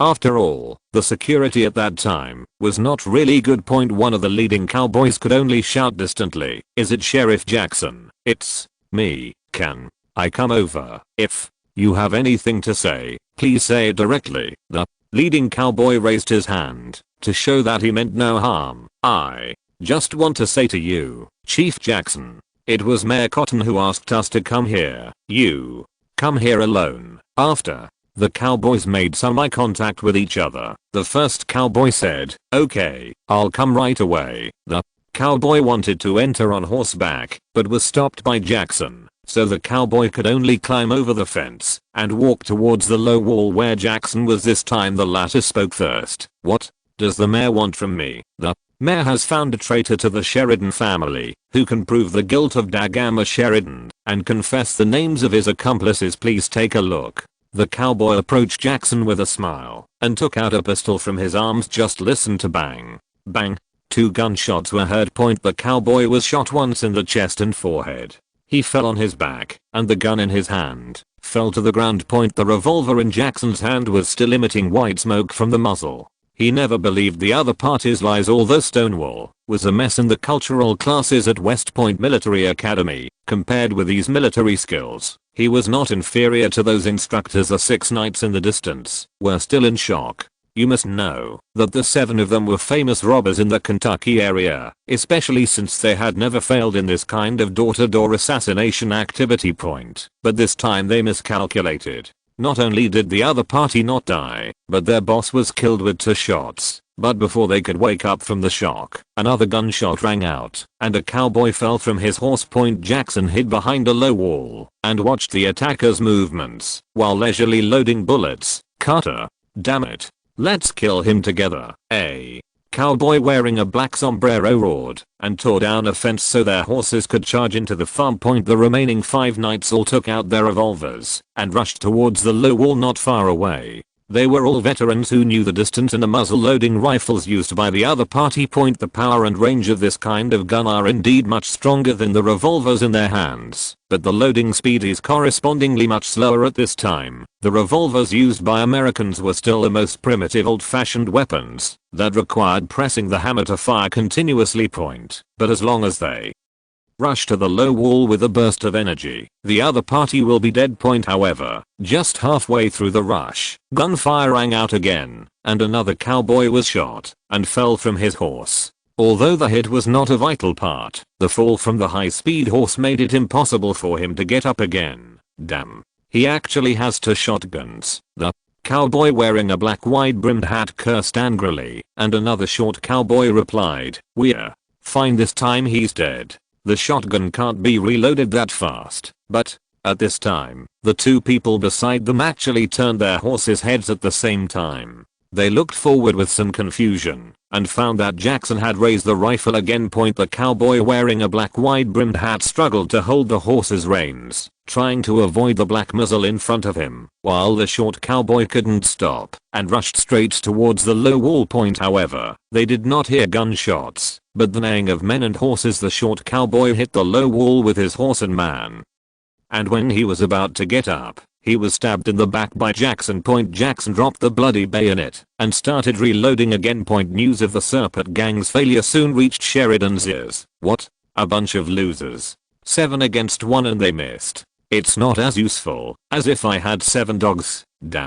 Gamma was really angry. He didn't expect this group of wanted criminals to be so useless. Owner, the Black Butler spoke again, but was interrupted by Vasco da Gama before he could finish speaking. What else is there? The Black Butler said cautiously. 2 people from the Serpt gang were arrested and are in the police station now. Oh, shit. Sheridan slashed the table with his knife, causing a gash in the fine birchwood table. The Black Butler was so frightened that he backed away. Da Gama knew that those desperados would say and do anything to survive. Although they were just outsiders, God knew what Jackson would ask. In order to solve the problem once and for all, Vasco da Gama decided to take the people there himself. Soon, more than 24 gunmen arrived in front of the small town's police station. The midday sun was scorching hot, and the air was distorted by the water vapor emitted from the ground. The streets of the town were now completely silent, with the sound of tumbleweeds and the crows chirping. What a great day to kill. Vasco da Gama smiled, and with a wave of his hand, more than 20 gunmen started shooting at the wooden exterior wall of the small town police station.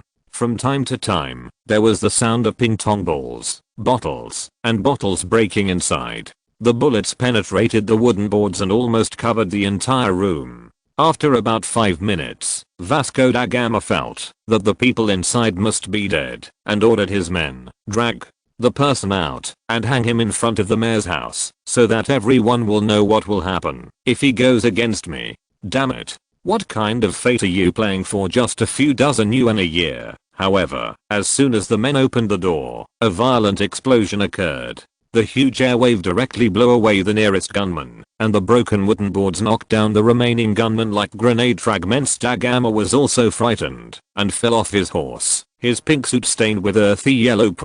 When gunfire rang out, Jackson was crouching next to a makeshift stone wall and shooting. But this time there was an extra helper beside him, who looked like an old farmer, but in fact, Jackson's assistant was the once famous James Bowie, and his knife was the kind that Stallone would later use in First Blood. Historically, James Bowie died in the Alamo, but in this life, Tazananda released all the prisoners of war after occupying the Alamo, so Bowie survived. It's just that at this time, James Bowie lost all his honor. After returning to Virginia, he resigned from all positions and found a remote rural farm. Until Jackson found him, James Bowie had never lacked courage and was not afraid of death, but his personal influence was really limited in the war at this time. Fighting with gangs was obviously more suitable for him. In the end, James Bowie and Jackson killed the gang that was entrenched in Fort Clark. After that, the two teamed up to let the town enjoy peace for a long time, until 2 letters of accusation were sent to the White House. President Polk angrily removed Sheriff Thomas Jonathan Jackson and Sheriff Bowie from Fort Clark. The former is a scum who abused his power, while the latter is simply a deserter from the Alamo and a disgrace to the American people. James Knox Polk, the tough guy president, couldn't bear this. The ouster was nothing to James Bowie. He was just a farmer again. In fact, this is nothing to Jackson. He is also going to try to be a farmer at this time. A messenger delivered 2 letters, both sent from Austria, and were delivered to the 2 men respectively. James Bowie was very happy after opening the letter, because it was from the Austrian Congo colony, inviting him, a brave man, to explore the unknown on the African continent. Jackson also offered his congratulations, when James Bowie asked curiously, "Thomas, why don't you read that letter? I have never dealt with the Austrians. In the Mexican-American War, I fought Mexicans, black Mexicans to be exact. Let's take a look at." The instigation of James Bowie, Jackson opened the outermost package. Inside was an exquisite envelope with several large gilded letters written on it. Austrian Empire. This a military academy.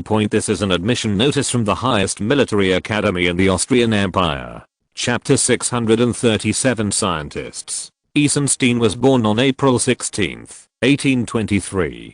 And it was such a young man who was only 22 years old who successfully shocked the entire European mathematics community into silence in Franz's science magazine. He used a total of 25 articles to discuss quadratic and cubic forms, the reciprocity theorem of quadratic residues, the basic theorem of biquadratic residues, and notes on elliptic functions and abelian functions in particular.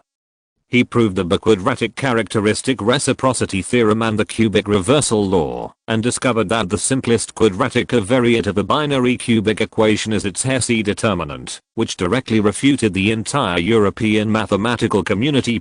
However, although Eisenstein's discovery was great, the Royal Society of Science in Vienna had some difficulties. Because the composition of this guy is so problematic. He is a Jew, a Protestant, and he comes from Prussia. He had almost stacked up all the buffs that the Austrian Empire hated, but Franz didn't think it mattered.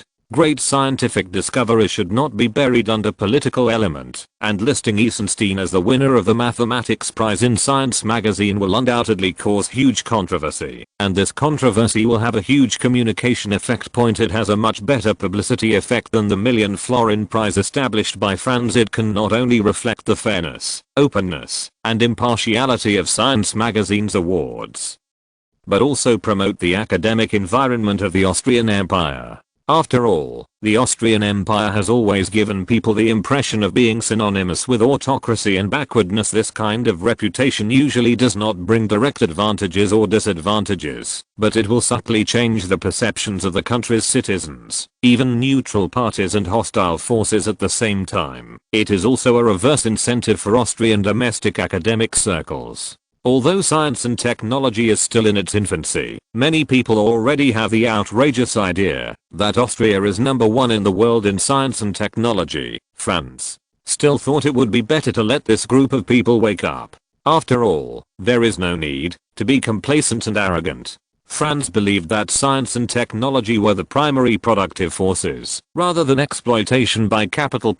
Although Franz was the largest capitalist and landowner in the Austrian Empire and even the entire German region at this time, he might also be a bureaucrat and spokesperson for imperial power in the future. In addition, the so-called $1,000,000 jackpot is just a gimmick.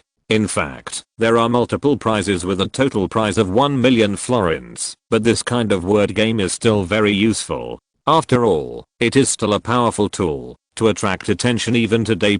Even 100,000 florins has an extraordinary appeal to university professors. Historically, the annual salary of professors at the University of Vienna in Austria usually did not exceed 600 florins, and the annual salary of some well-known professors was only 1,000 florins. If an ordinary professor wants to earn 100,000 florins, it will take 166 years, even if he does not eat or drink. In fact, the annual salary of French professors during the same period was similar, usually between 1,000 and 2,000 francs. The exchange ratio in the book is used here. 1 florin equals 2 francs. In comparison, professors in Prussia and the United States are much better paid. The annual salary of the former is usually between 800 and 1,200 thalers. The exchange ratio in the book is used here. 1 thaler equals 1.5 florins. Theoretically, the annual salary of the latter can reach 600 to 2,000 US dollars. 1,200 to 4,000 florins, but there may be some deductions or wage arrears, and the actual income will be lower than expected. The best salary for professors in this era is in the UK, usually between £300 and £1,000, 3,000 to 10,000 florins, and some well-known professors from prestigious universities will even exceed this limit. But even for a well-known British professor, the bonus of 100,000 florins is still very attractive. By the way, the worst paid people in this era are professors in the Apennines, whose income is only slightly higher than that of skilled workers. The top physics professor in the Kingdom of Sardinia only has an annual salary of 500 florins, while the most famous water conservancy and architecture expert in the Papal States only has an annual salary of 300 florins. Professors in the Kingdom of Two Sicilies even have to work part-time in farm work and handicrafts to support their families. However, the situation in the Kingdom of Two Sicilies is similar to that in Austria. Many professors themselves are rich and do not live on salary. As for Russia, it is similar to France and Austria, except that the income may be relatively less, but the social status is far lower than that of its counterparts in Austria and France. This is mainly because they met a martial emperor Etienne Lenoir, the first inventor to create a practical internal combustion engine. In fact, in addition to the internal combustion engine, he also had many inventions, but these were often half-finished products, which eventually led to this great inventor starving to death on the streets. Historically, Etienne Lenoir was a Belgian, but due to the Luxembourg crisis, the West Luxembourg province where he lived had been included in the Grand Duchy of Luxembourg, so he became a German at this time. This man's experience can be described as extremely unlucky. Both his parents are honest craftsmen in the urban-rural fringe of a small town. But Etienne Lenoir was not willing to be a sewing machine worker all his life, so when he was 16, he left without saying goodbye and went to Paris, the capital of the world at that time. However, it is strange that a country boy with no money, no education, no experience, and no connections, who is underage, can become famous in Paris at that time. Etienne Lenoir, who claimed that, if he didn't succeed, he would not come back, could only start as a busboy, but he was not allowed to learn any skills even after 4 years. Bus boy refers to the lowest level porter, not even an apprentice. It is a very despised profession, and is usually held by those black jobs. In 1842, Etienne Lenoir responded to the call of King Leopold I of Belgium, and wanted to make achievements on the battlefield. However, he was captured by the passing German Allied forces before he reached the fortress of the Burning Sun, so the latter entered a Prussian prisoner of war camp. Then the French came over. The Prussian army fled in panic, and Etienne Lenoir and other prisoners of war were released from the prison camp. They thought they were finally saved this time, but they were forced to join the army by French General Jean Tourde, who said he would take them to Moscow. However, due to the return of Albrecht's army, the French army quickly fell into a disadvantage under the harassment of his vanguard.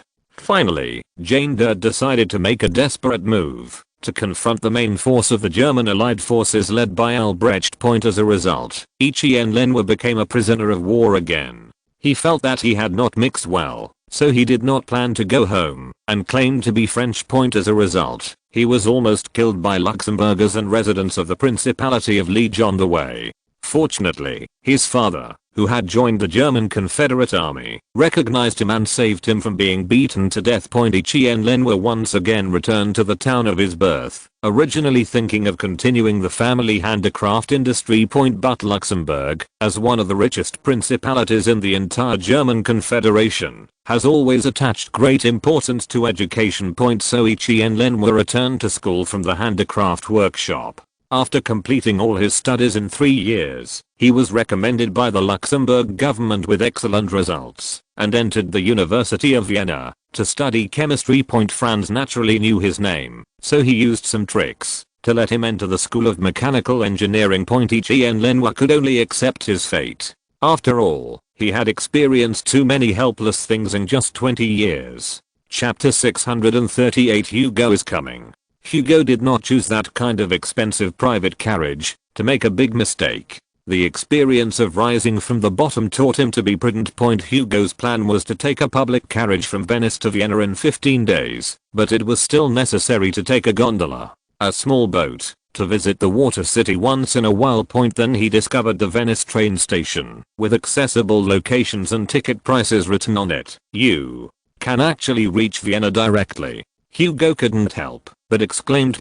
He thought it would be great if a railway could be built between Paris and Toulon, which would be much more convenient. In fact, the French are indeed building this railway, but the progress is worrying, because a lot of land belongs to farmers, and these people's reluctance greatly increases the cost input. Therefore, the French built railways much slower than Austria, and the cost was even higher than those of mountain railways. However, Hugo did not know these situations. He only felt that Austria's investment in railways was amazing.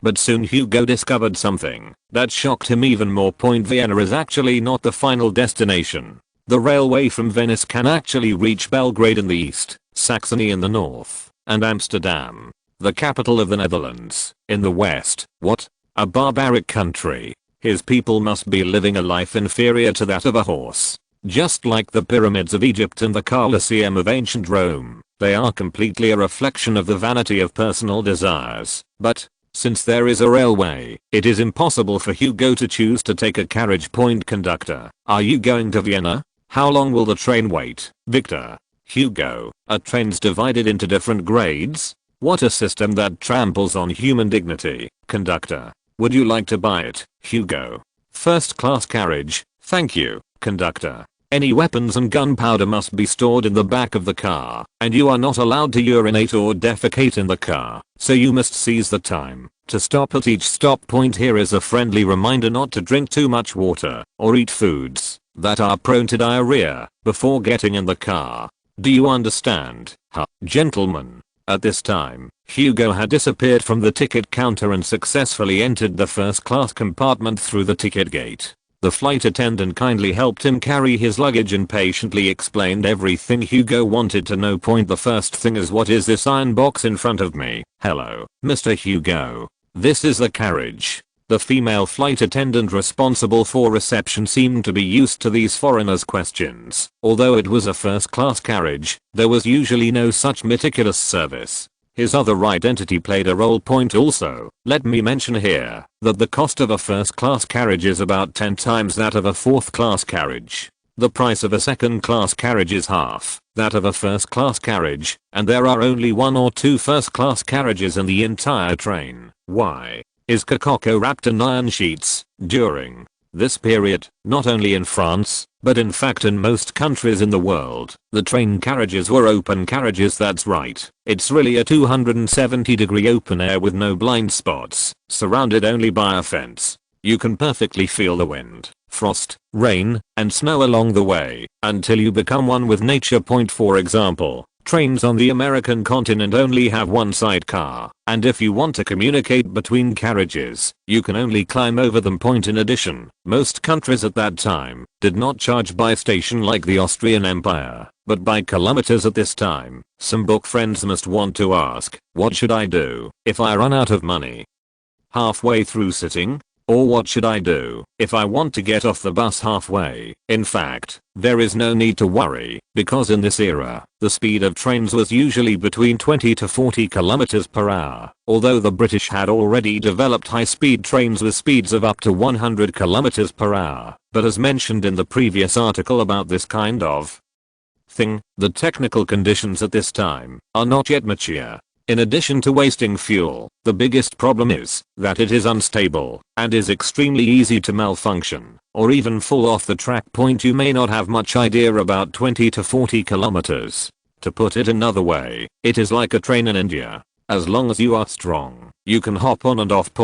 Because French train carriages still used an open top design at this time, Hugo had such a big reaction to the train carriages. But this is something that Austrian railway staff are used to, both in semi-enclosed carriages and in the fuss of foreigners. Just like a carriage, it can not only protect you from wind, frost, rain, and snow, but also protect your privacy. It also allows us to provide you with better services. At the same time, our trains are more convenient than carriages, faster and safer. The flight attendant's answer was very professional, leaving Hugo unable to find anything wrong for the moment. Okay, but won't this just suffocate someone to death? The flight attendant continued with a very professional smile. Please, rest assured that each box has its own window. If you feel suffocated or uncomfortable, you can open it. At this time the train whistle sounded. Female flight attendant, if you have any other questions, you can chat in the carriage.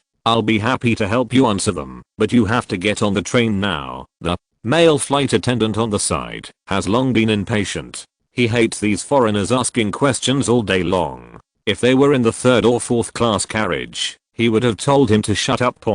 But there is no way who can make the other party spend 10 times the fare to sit in the first class carriage. He was also a poet and playwright. The Royal Railway Company had regulations to give preferential treatment to scholars and artists, and he did not want to cause trouble for himself. So he quickly boarded the train with his luggage, and the female steward behind him also made a gesture of invitation. Hugo was from a noble family and naturally he would not lower himself and roll around to continue questioning. He took off his hat and saluted politely. When he came inside the carriage, Hugo found that he had been fooled. There were only 7 people in the entire first class carriage. Moreover, everyone has an independent box, and the 7 people are completely isolated without any communication. This was completely different from what Hugo had expected. He had even prepared a plan in his mind before getting in the car. He had prepared many topics and was waiting to share them with others. He could not only learn about the local customs, but also maybe gain friendship. Although the service on the train was very good and the scenery outside the window was beautiful, he was never happy. Hugo used the bench in the compartment as a small bed and fell asleep in the rhythmic bumps of the train. When Hugo woke up in a daze, he felt a burst of internal distress. It happened that the train was already stopping at a station. After the happy release, the train whistle sounded again, and the sky was a little dark, so he casually touched a carriage.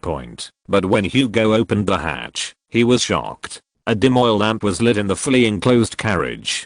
People and animals stayed together, and pigs and cows moved around freely in the carriage. The disgusting smell rushed towards him, and at this moment a lamb hit Hugo's abdomen, causing him to swallow back what he was about to say.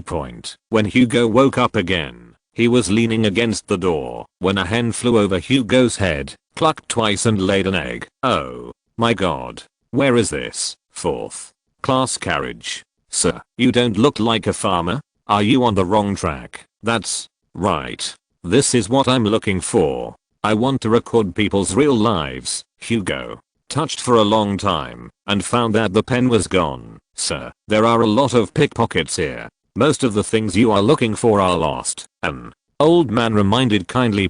Hugo was about to say something when he felt sick. Ah, you okay? Everyone around him noticed that Hugo was out of place here. After all, people who were dressed so well would not usually go to the 4th class cabin to suffer. I'm fine, just a little nauseous. Then there was another violent jolt, and all kinds of livestock became active with this jolt. Hugo asked amid the din, why is this car bumping so hard? Oh, it's nothing. It's probably because the speed has increased. It's normal to have some bumps. Speed up. How much? 60 kilometers. Oh my god. What's wrong? Hurry up and cover your mouth and nose. Otherwise our blood will fly out. Ah, everyone, please do as I say. This is the research result of the French Academy of Sciences, and I will not lie to you. Hugo shouted loudly, and everyone around him looked confused, but they all followed suit and covered their mouths and noses. It wasn't until the conductor entered the 4th class carriage that he found twitching passengers all over the floor. I originally wanted to continue the previous style, but the writing may not be in place. Chapter 639 The Arrival of the Black Ship. 1845, Edo Castle. In a magnificent Japanese-style palace, the breeze blew through the wind chimes, making a crisp sound, and beautiful cherry blossoms fell with it. The person sitting cross-legged on the tatami is Masahiro Abe, the chief minister of the shogunate, and one of the most powerful people in this country. He became the chief Laozi at the age of only 27. Which was unique in the history of the Edo shogunate. It's just that at this time, Masahiro Abe didn't have the high spirits of a young boy at all, and he was not in the mood to listen to the sweet sound of wind chimes. The falling cherry blossoms made him feel an inexplicable sadness inside the shogunate. Abe Masahiro was called Leopan Catfish, which shows that people have high expectations for him. Legend has it that a giant catfish carried the Japanese islands on its back and would cause earthquakes whenever it moved, so Ebisu god used a god to hold the catfish down. In addition to the meaning of destruction, catfish also means revival and transformation. It is called the catfish that transforms society. In Izumo, the good itself means that there will be no illness or disaster, so the good catfish has the meaning of turning bad luck into good luck and eliminating disasters. However, as the chief veteran, Masahiro Abe knew better than anyone else that the shogunate was declining at this time, and the tax and corvée had reached an unbearable level, but he still could not pay off the debts owed to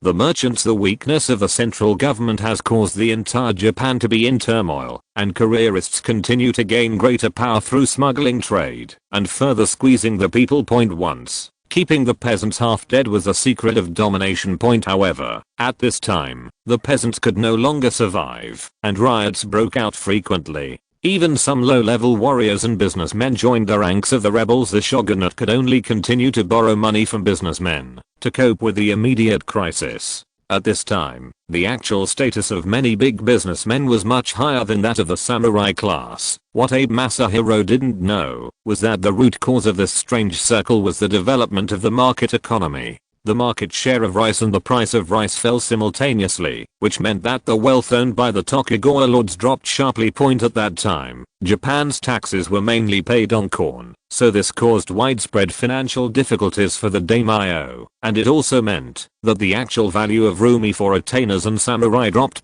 As the saying goes, a person with a solid nature knows etiquette. Now these warriors can't even eat enough, so how can they show loyalty, filial piety, integrity, and righteousness? The Japanese value loyalty and filial piety as one book of loyalty and filial piety, so they don't use a comma to separate them. At the same time, the cash-strapped samurai class became increasingly dissatisfied with the current status of society. After all, according to their traditional concepts and what they had learned, businessmen should be the last ones, but at this time, they were sitting on top of them and dominating them. What was even more despicable was that the samurai who had sworn allegiance to the daimyo actually colluded with the merchants. This was simply intolerable. Some warriors began to try to change this situation, but the most capable and intelligent warriors usually chose to be loyal to the merchants. In fact, it was not easy to be loyal to businessmen at that time. After all, there were more monks than meat, but this was not a problem for this nation who was familiar with three kingdoms. Many samurai chose to recognize thieves as their fathers and become the adopted sons of merchants. At the same time, businessmen also began to covet higher power and become the adopted sons of the daimyo and the Chinese. It's just that these adopted sons don't intend to fulfill their filial piety, but to seize power. The culture of adopted children in Japanese history is very complex, so I won't go into details in this book. As long as you remember that an adopted son has the right to inherit, he can also inherit the position of family governor, patriarch, and because he brings his own power, he usually has an advantage in the succession battle. In the Middle and late Edo period, there was even a saying that when a merchant is angry, the world is afraid. The original version was Osaka merchants were angry, and the princes of the world were frightened, but I changed it, because I felt it didn't have much momentum. In fact, the ruling class of the shogunate was not unaware of this chaos, and at the same time they also took a lot of reform and self-rescue measures. I won't talk about the conventional methods, but will only talk about the most outrageous method, which is to use rude demands against people who want debts. Being disrespectful is the samurai's privilege to kill at will. However, in fact, after many revisions, the scope of application of this right has become extremely narrow. That's right, you can openly default on your debts and kill those businessmen who force you to pay. However, the power of money soon outweighed the power of force, and the situation of forced debt was no longer tried without politeness. Generally speaking, these reforms of the shogunate did not have much effect. After all, with the development of productivity and commodity economy, the decline of feudal landlords was almost inevitable. At the same time, the emergence of wealthy farmers and wealthy businessmen was essentially an early product of the development of capitalist economy. The wealthy farmers are the agricultural bourgeoisie through land annexation, and the wealthy merchants are analogous to European financial capitalists after the initial primitive accumulation. These people want to develop further, but that will inevitably further weaken the power of the original ruling class. Shogunate, daimyo. This situation will be repeated as the powerful farmers and wealthy merchants become stronger and the shogunate declines, until the status of both parties changes. However, the budding capitalism in Japan was still very weak at that time, and it did not have the tradition of merchant autonomy and sufficient social status to support their evolution, so it seemed unusual. Masahiro Abe's predecessor, Tadakuni Mizuno, was a very interesting person. On the one hand, he held high the banner of anti-corruption, but on the other hand, he secretly accepted bribes crazily. But the war in Asia shocked the shogunate so much That even its senior officials could not accept this fact. The strong sense of crisis led a senior shogunate bureaucrat named Chiyatane Dangan to disclose a large amount of information about the war to the public, regardless of his own life. At that time, Japanese Tang-style storytelling, Qing dynasty, and Orchid-style storytelling, Netherlands, were both top secret, and only a small number of senior shogunate bureaucrats had the right to know. Chiyatane Dangan's behavior immediately caused an uproar in Japan, especially for the samurai class, which was like the earth was falling apart. Because their faith collapsed. Then there was the traditional performing arts of the Yamato people, suicide by disemboweling. Whoops, the cannons shook the sky and destroyed the city, and the barbarian ships entered the harbor and the Han army fled. Alas, we made a peace with millions of dollars and bought the barbarian chief Yacheo. This is a poem written by a poet who lived during the Tenpo period, which to a certain extent reflects the shock that this war brought to the Japanese. So the shogunate began a reform under the auspices of Mizuno Tadakuni. The two biggest problems facing Japan at that time were insufficient food production and the ruling class's lack of money. At this time, Japan was experiencing constant natural disasters, and even the richest area of Osaka was experiencing famine, not to mention other areas with barren land. If the fields cannot produce food, people cannot stay where they are and starve to death. As a result, a large number of Mizutan and Kozen, the lowest class of poor farmers in Japan, began to flee to the city in search of a chance to survive. In a sense, this provides a large amount of cheap labor for Japan's industry and commerce, but as farmers run more jobs, grain output is naturally lower, grain prices continue to rise, and more people go bankrupt. In order to break this cycle, Mizuno Tadakuni issued the return order to allow those farmers to return wherever they came from. This approach offended not only farmers, but also businessmen. The former thinks that he can make money in the city, but can only wait to die in the countryside. Why should he continue to be a cow and a horse? The latter feels that after finally getting so much cheap labor, the smuggling trade has finally improved. Now that they are gone, what else can they do to compete with foreign countries? Then Tadakuni Mizuno regarded merchants as the biggest enemies of his reforms. He knew that the cause of famine was not only natural disasters, but also the hoarding of merchants, so he issued a price limit order to break this situation. However, the merchants united and refused to sell food, and the shogunate did not have enough food to provide relief to the victims. Rich businessmen can tolerate this situation, but disaster victims cannot. As a result, the price limit order failed. Mizuno Tadakuni wanted to improve coastal defense and build new warships, but the problem came again: no money. The above plans can only become empty talk. In the end, he retreated to the next best thing and promulgated the fuel and fresh water supply order. The actual content of this order is similar to 6's routine. As long as foreign ships have needs for fuel, food, fresh water, etc., the local government must immediately meet them and do not use them. Friends, the resentful. Later, Meiji Restoration patriot Sakamoto Ryoma angrily called it the comfort order. Mizuno Tadakuni's reforms finally led to an assassination incident, and his reforms also failed. In fact, Japan at this time is a bit like Europe in the 15th and 16th centuries.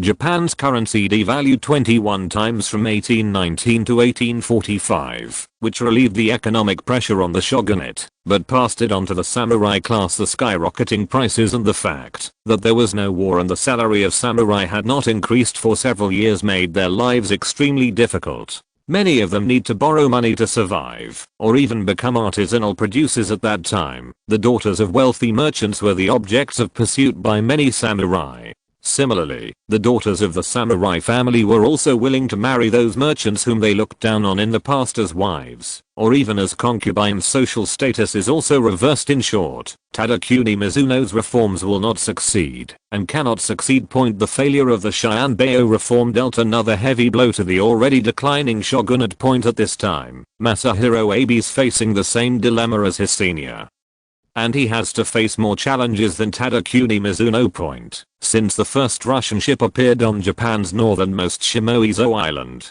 Hokkaido. In 1778, the Russians have been constantly trying to trade with Japan. The Russians have always been a group of guys who do whatever it takes to achieve their goals. After several unsuccessful requests for trade, they started to think crookedly. The Russians began to disguise themselves as pirates and harass the northern part of Izo Island, even directly plundering the population and setting up schools to teach Russian. By 1821, Tsar Alexander suddenly got tired of this sneaky game, so he announced the entire coast of the North Pacific Ocean from the south of the Bering Strait to the 51st latitude north and its affiliated islands belong to the Russian Empire. Despite protests from many countries, Alexander I still went his own way. It was not until Nicholas I came to power that the aggression in the Far East and North Pacific region eased. After the War of 1840, Russia was worried that British expansion would affect its interests in the Far East and the North Pacific. So Tsar Nicholas I formulated the infamous East Russia Plan. Its first step was to establish trade relations with Japan and use its abundant furs, whale oil, and torpedoes in exchange for food and coal to establish permanent settlements, waiting for daily necessities, and try to gain access to Japanese ports to prepare for further march south. In 1845, the Russian envoy came to Japan again with an autograph letter from Nicholas I, but was still rejected by the shogunate. The governor of East Siberia, Muravyov, threatened to retaliate, but this plan fell through due to a major rebellion in Chechnya. After all, the Caucasus threatens the southern Russian steppes and poses a far greater threat to Russia than the Far East. However, the shogunate had no way of knowing this, and they could only live under the cloud of war. In 1808, a British warship disguised as a Dutch merchant ship broke into Nagasaki port. During the process, it kidnapped hostages and extorted fuel and fresh water. The Nagasaki leader was so ashamed that he committed suicide. Around 1820, a large number of British and American whaling ships entered the North Pacific and began to continuously harass coastal areas, and even direct armed conflicts broke out. Among them, the Americans were most interested in Japan. In 1837, they even brought a group of Southeast Asian Japanese to try to enter Edo Bay, but were expelled by Irigacho artillery. In fact, the Americans are planning a brand new contact. As the most powerful president in American history, Poker is ready to knock on Japan's door with force. To this end, he is preparing to use 2 of the latest American frigates. In fact, Perry later brought only 4 ships. However, what troubled Masahiro Abe the most at this time was a letter from the King of the Netherlands.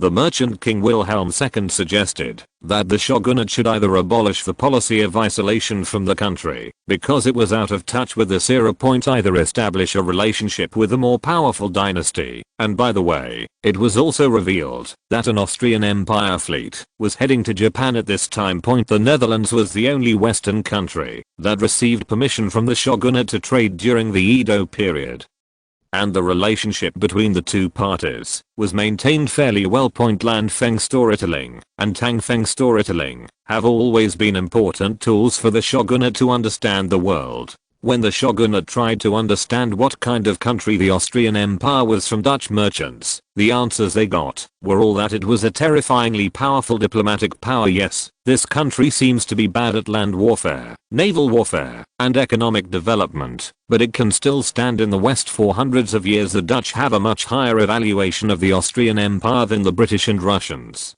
After all, Austria helped the Netherlands regain the Flemish region and improved its economic strength to a certain extent. Britain is the feud of the Netherlands, and it is unrealistic for the latter to say good things about the former. As for Russia, they are regarded as barbarians at all, and their practices are indeed worthy of the word barbarian. When asked about the relationship between the Netherlands and Austria, the Dutch businessman said that the latter was the chairman of the German Confederation, of which the Netherlands was a member. If you have to use words that Japanese people can understand, then it can be understood as the relationship between the daimyo and the general. This answer shocked the senior officials of the shogunate, including Abe Masahiro, because in their minds the Netherlands was already very powerful, especially the 4th class battleship responsible for delivering messages to William II, which simply refreshed their view of warships cognition.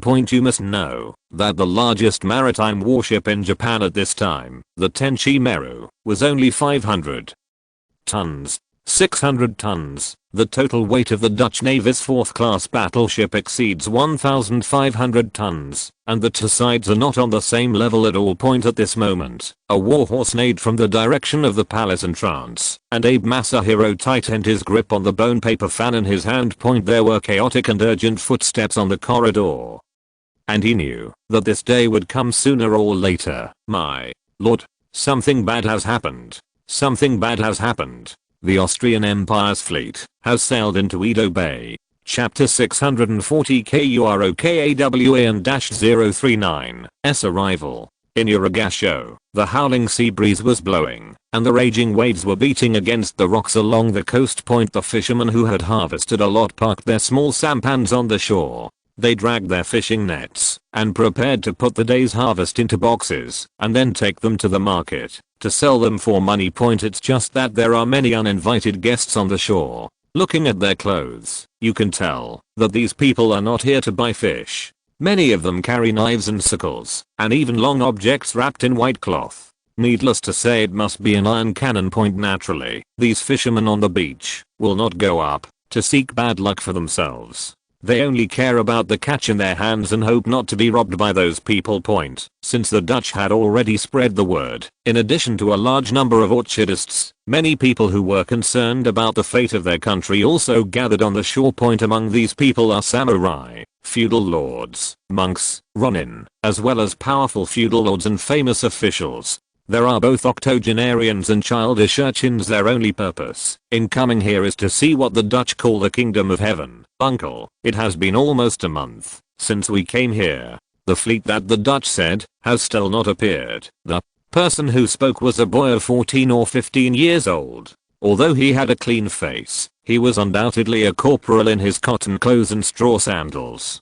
Corporal refers to low-level samurai. It is stipulated that they cannot wear clogs and silk clothes. Cotton clothes, straw sandals and a rusty knife are standard. Next to the boy was a middle-aged man with a sluggish look. He kept coughing, even though he was wearing thick cotton clothes, but he still touched the boy's head lovingly. Torajiro, you are the legal heir of Yamagiri and the Yoshida family, a genius of Suzuki City. How can you be so uncontrollable? Remember the story of Cuckoo.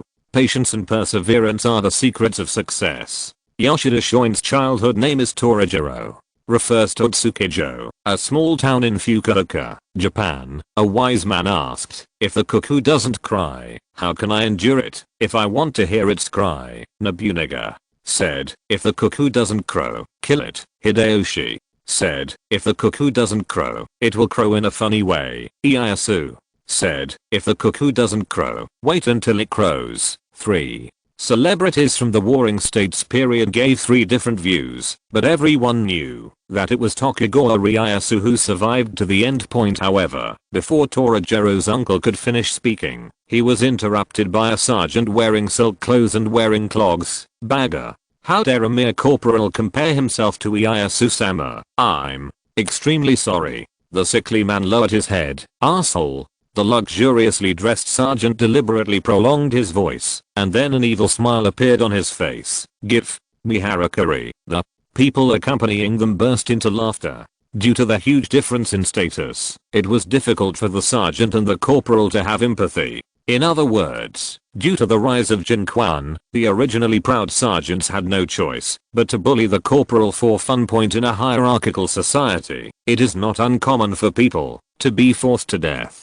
There are also people with corporal background around who feel humiliated, but they can only watch helplessly. The monks on the side even began to recite scriptures, and more people were not attracted by the human tragedy that was about to happen around them, because it was just commonplace. At this time, a lazy voice came over. Hey, why do I run into you scum wherever I go? The visitor was a young man of 17 or 18 years old, holding a grass stalk in his mouth. The samurai sword that should have been tied to his waist was carried on his shoulder. He looked like the most unfashionable ronin, but under his feet the clogs prove his original identity. Serizawa. Don't think you are great. There are 5 of us. Besides, it was their fault first. The arrogant people before were now very nervous. The young man opposite also deliberately took out the Shinto Wuna and Ryu sign from his arms and waved it in front of him, but he did not rush to do it, but said, "What did they say? I didn't hear it, but you guys actually dared to call the ancestors by their first names. They were really bold." The 5 sergeants were immediately rendered speechless. "Very good, you are brave and resourceful." A middle-aged man walked out of the sedan chair. Everyone around him immediately knelt down and saluted. "See, Shimazu-sama, everyone, get up. With wise people like you here in Japan, no matter whether it's the United States or England, we will never lose." Everyone responded in unison, but this atmosphere did not last long. A sharp whistle sounded, like a sharp sword cutting through the air, which made the majesty of the heaven and earth crashing on the shore somewhat inferior. Immediately afterwards, huge black iron warships emerged from behind the rocks with rumbling black smoke. Like a giant beast peering at its prey, it finally revealed its true appearance. It was ferocious and terrifying. The monks stopped chanting, the wise men stopped thinking, and the brave warriors pulled out their swords and roared in despair at the slowly approaching steel giant. However, the terrifying monster did not stop at all, and did not even look at the humble creature at its feet. The fishermen fled in panic, and their catches, which they had previously regarded as treasures, were scattered on the ground. The big man, who enjoyed the admiration of everyone before, was now left with a shameful mark on his body, as if his soul had been hollowed out. The ear-splitting rumblings and black smoke gradually faded away, but the dark clouds that shrouded the hearts of these heroes lingered for a long time. Even those orchid scholars couldn't calm down. After all, the scenery in front of them was far beyond their imagination. In Edo Castle, as the young man most valued by the chief shogunate, Ryota was undoubtedly a decent samurai. However, this decent warrior was now in a dusty state, with several scratches on his face, caused by tree branches, and all the shoes on his feet were missing. "What did you see?" "A huge, unbelievably big black ship. There were countless cylinders emitting black smoke standing on top of it. There were so many cannons on both sides of the ship that it was terrifying. The speed was beyond the reach of Anzei and his ilk." Anzei refers to the Anzei ship, which was Japan's largest maritime warship during this period. Its speed usually did not exceed 3 knots. "Ryuta, is the Austrian fleet really that scary?" Masahiro Abe asked in a low tone, hoping that the former could regain his senses. Ryuta's pupils were dilated, and he spoke incoherently. "It's really too huge. It covers the sky and the sun, and you can't see the head or tail." "Abe," Masahiro sighed and ordered, "convene a pre-screening meeting immediately." The subordinate immediately responded, and then split up to inform other senior shogunate officials. Abe Masahiro stood up and walked past Ryuta Abe and said, "Go on committing seppuku." Then he headed towards the main hall without looking back. An hour later, the main hall. "Lord Yashao, the fleet of the Austrian Empire has arrived, just as the Dutch said, but they have not made any demands yet." Lin Kizangbi, whom Uraga followed, felt unable to resist the enemy and committed seppuku. "It seems that the enemy is more powerful than we thought." Abe Masahiro frowned. Lin Kichubei was a guy who even dared to contradict the previous generals. He was definitely not a person who was greedy for life and afraid of death. Abe Masahiro asked, "With the 20 artillery pieces from Edo, can we repel the Akuni fleet?" If you're listening to this novel on a channel other than Fanfic World, it means they downloaded and uploaded it without effort. We cordially invite you to visit our channel, Mundo Fanfic Novelos. There you'll find the original version of this story, and you can explore many other novels of various genres. We're waiting for you to immerse yourself in a world of incredible novels. Chapter 641, The Arrival of the Black Ship. "Sir Yashao, I'm afraid it won't work. The enemy's army is really too huge." Another veteran said that he was proficient in orchid studies and knew that the 20 cannons at Edo Station had been cast for at least 100 years. Whether they could be fired now was a question, let alone a confrontation with the Austrian Empire's fleet. "Then we can let them stop in Nagasaki first, so that we can use 3 months to borrow artillery from each domain and gather all the power of Japan to defend Edo, so that the Austrians can retreat." Abe Masahiro's method is reasonable, well-founded and measured. It can not only resolve the crisis, but also unite the feudal clans. If used normally, it will definitely attract the admiration of all the old and middle-aged people. But the situation at this time was more difficult than he imagined. "Lord I say, please forgive me for speaking frankly. Austria's fleet has 10 large ships and hundreds of artillery pieces.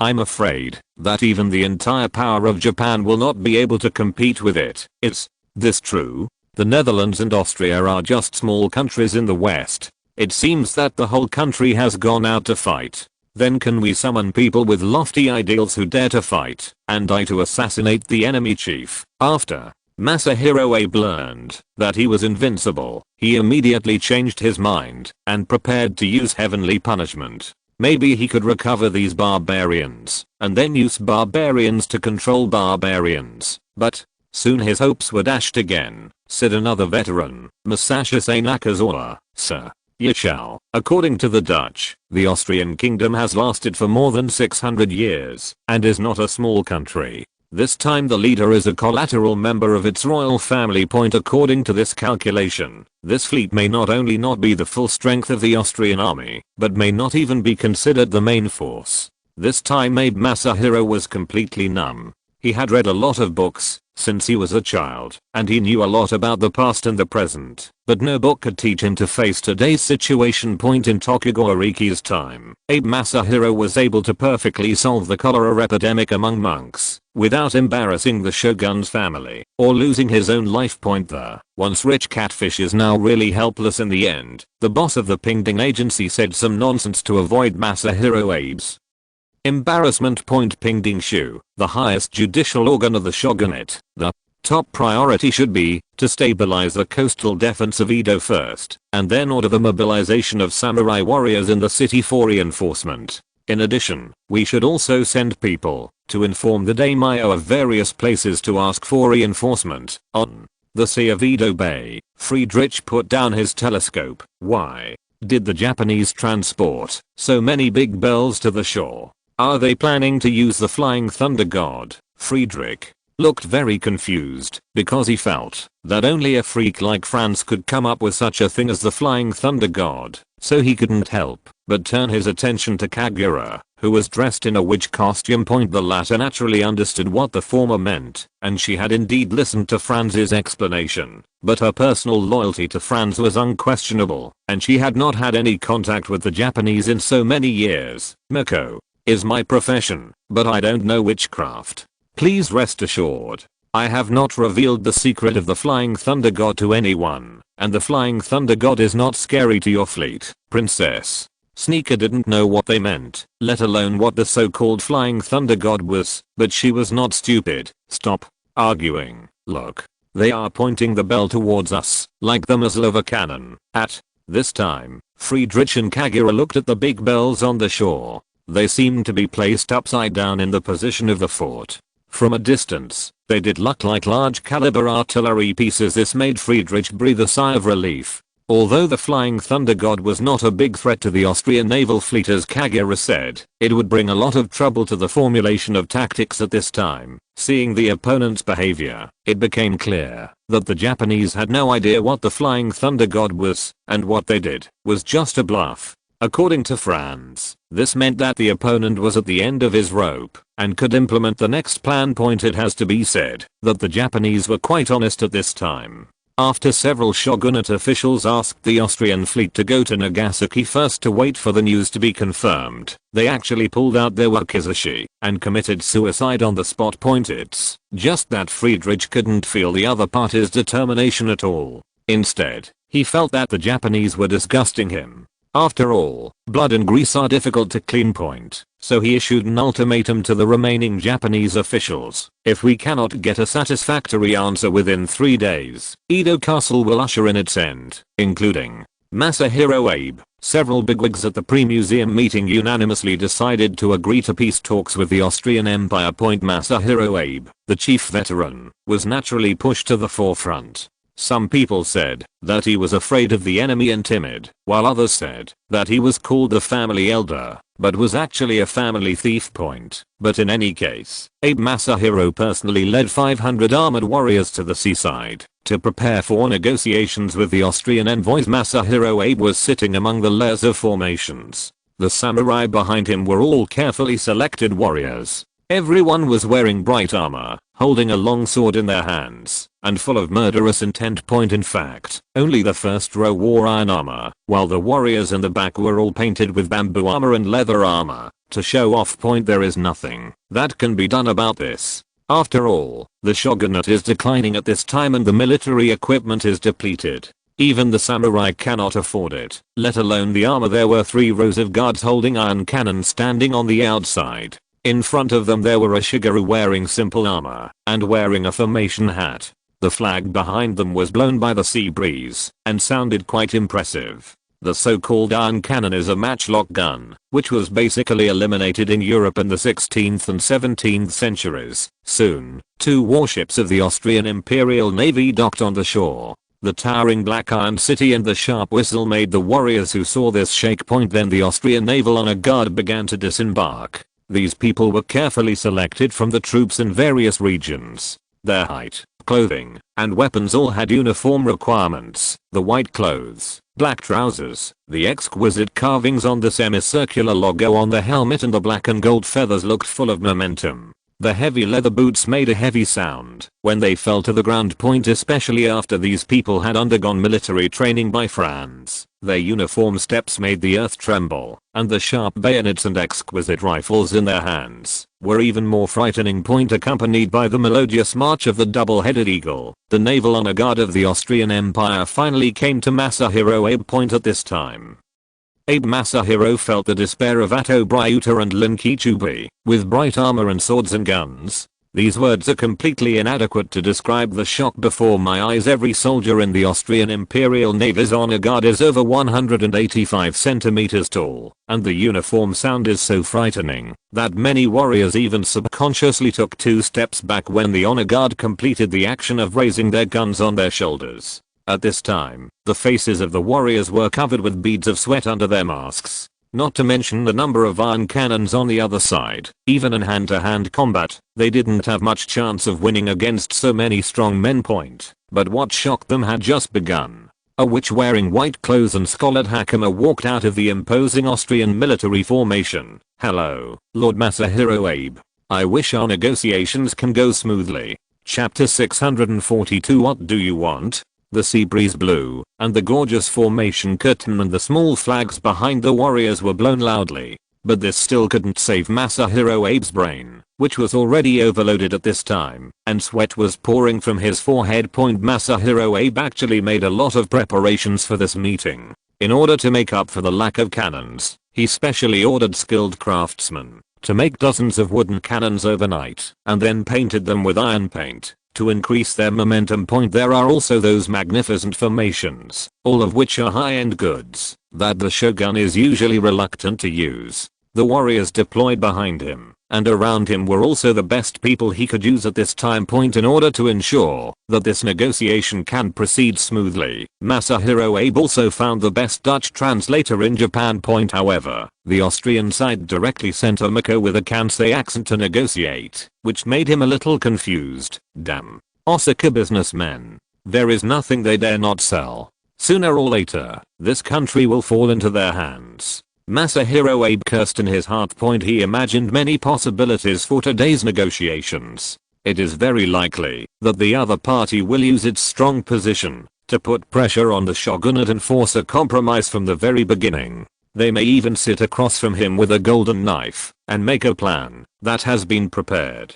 Throw the negotiation agreement on the ground and add another sentence, but there are only permissions and disallowances. Of course, it is also possible to do what the Dutch usually do: be courteous, state the interests and harms, and strive for the maximum benefit within a certain framework. Or it may be a relatively equal agreement. Although it is said to be relatively equal, it only exists on paper. After all, Japan does not have industrial capabilities at this time. Or maybe the Austrians were intimidated by the powerful military strength of the shogunate and took the initiative to make concessions, provide tribute to the shogunate, or even bribe him, a senior official of the shogunate. The negotiator may be a red-haired ghost, a green-haired ghost, King Vajra, or a gorilla. After all, according to reports from officials who boarded the Austrian flagship, the people of the Austrian kingdom have different hairstyles, and their elders are like a forest. They often swallow clouds and spit out mist. They look like a Tengu, a Yaksha, a Neo, or a sea boss. It is really weird. The leader is extremely short and looks like a monster, so he is actually a slippery ghost. It is also very shameless and naked. What we saw and heard is comparable to 100 ghosts walking at night. But what's going on with this Mako with a Kansai accent in front of her? Although he is taller, he looks Japanese. Abe Masahiro's thinking fell into chaos, and he really didn't know how to deal with the situation at hand. At the same time, I felt humiliated, because the other party actually sent a woman to negotiate, and judging from the attire, she was the lowest level Mako. But before Masahiro Abe could speak, the retainer behind him had already drawn his sword. After all, according to the saying that the master humiliates his minister to death. As a samurai of the Abe family, he cannot bear such humiliation. And although the samurai was afraid of foreigners and gringos, he was not afraid of witches. He had never been afraid of such people in his life. Bagger, how dare you be rude to Mr. Leo's Hong? Boom. Kagira shot decisively. Before the samurai could finish his words, a bullet shattered his visor. The bullet shattered his visor and then pierced his skull. The latter died very simply. Everything happened so fast that the people around him didn't have time to react, or even before Masahiro Abe could speak. In fact, Franz also specially prepared a prop for Kagira to pretend to be a ghost. However, the white phosphorus bomb is uncontrollable and the environmental requirements are too high. If you are not careful, you may endanger yourself or others. Of course, if it can be used, the effect will definitely be the best. The power of white phosphorus can completely burn through armor, and then burn through bones, until it is reduced to ashes. The deterrent effect is absolutely amazing, but if the ruse is exposed in the future, the rebound will also be amazing. Closer to home, Masahiro Abe did not issue an order out of fear and consternation, and those sergeants who had not fought in a war for more than 200 years, and knew how to bully others all day long had no discipline at all. Some backed away, some fell, some roared, and some even prepared to chop the witch in front of them with a knife. Bang, bang. There were 2 more gunshots, and 2 unlucky guys fell down. Both of them were shot in the face, and there was basically no possibility of survival. That's enough. Get back, everyone. Masahiro Abe shouted, on the one hand, because he was really angry at the stupidity of his men, and on the other hand, because a row of black guns were already pointed at him. So far, Masahiro Abe doesn't know the purpose of the other party's visit, but judging from the behavior of the other party, the Austrian Empire doesn't care about him at all. Masahiro Abe's life or death. Although the warriors were shocked and angry, they were not the ones who died, and the black muzzles of the guns made them unable to think of fighting again. Seeing this, Kagira put away her revolver and sat opposite Masahiro Abe. I am representing Austria at this time. Drawing your sword against me is tantamount to declaring war on the empire. I hope you can control your subordinates and stop taking actions that may undermine the future peace between the 2 countries. Kagira's tone was very soft, with a deep smile on her face, but Masahiro Abe and the samurai behind him did not feel the warmth at all, and instead clenched their fists. The eyes of those proud warriors almost burst out with fire. At this time, as long as Abe Masahiro gave an order, they were ready to charge. However, as the chief veteran of the shogunate, Masahiro Abe would not waste his life on meaningless things, nor would he allow himself to be motivated. So he turned around and said, everyone who drew the sword just now should commit seppuku. No one can act rashly without my order. Do you understand me? Yes. Hey. You satisfied? I'm Masahiro Abe, the chief veteran of the shogunate, and I'm here to negotiate with you on behalf of the 13th generation General Tokugawa Ieyasu. I serve Archduke Franz Joseph of the Habsburg family, and I'm honored to serve as the Austrian representative for this negotiation. You can call me Kagira. At this time, the translator in the middle was very embarrassed. He cleared his throat and said, I am the representative of the Dutch Chamber of Commerce in Japan, Yamada Takenasuke. Abe. Masahiro waved his hand, signaling for Takenasuke to step aside, because it seemed that there was no need for a translator at all. In fact, this so-called Chamber of Commerce representative is more appropriately called Captain. What do you want from this? You must know that our country, the Kingdom of Japan, has its own laws. What benefit does your so-called free trade bring to us? It will ultimately disrupt our laws, harm our country, and harm our people. Although Masahiro Abe wanted to say this, judging from the conflict just now, unless Amaterasu himself used the solar railgun to kill him, the shogunate was unlikely to win this war. Returning to reality, Masahiro Abe asked, "What do you want from me this time?" "I came here especially for the foundation of Japan's isolation." Upon hearing this, Abe Masahiro's heart sank to the bottom. Sure enough, he came for the shogunate. "I'm afraid that this war with the Austrian Empire is inevitable." "What do you want?" "I will help you accomplish your karma for eternity." Chapter 643. Sir, times have not changed. Abe Masahiro was confused again. He didn't know what medicine the other party was selling. Don't Westerners and orchidologists always like to say, "Sir, times have changed," but what does this mean in front of me?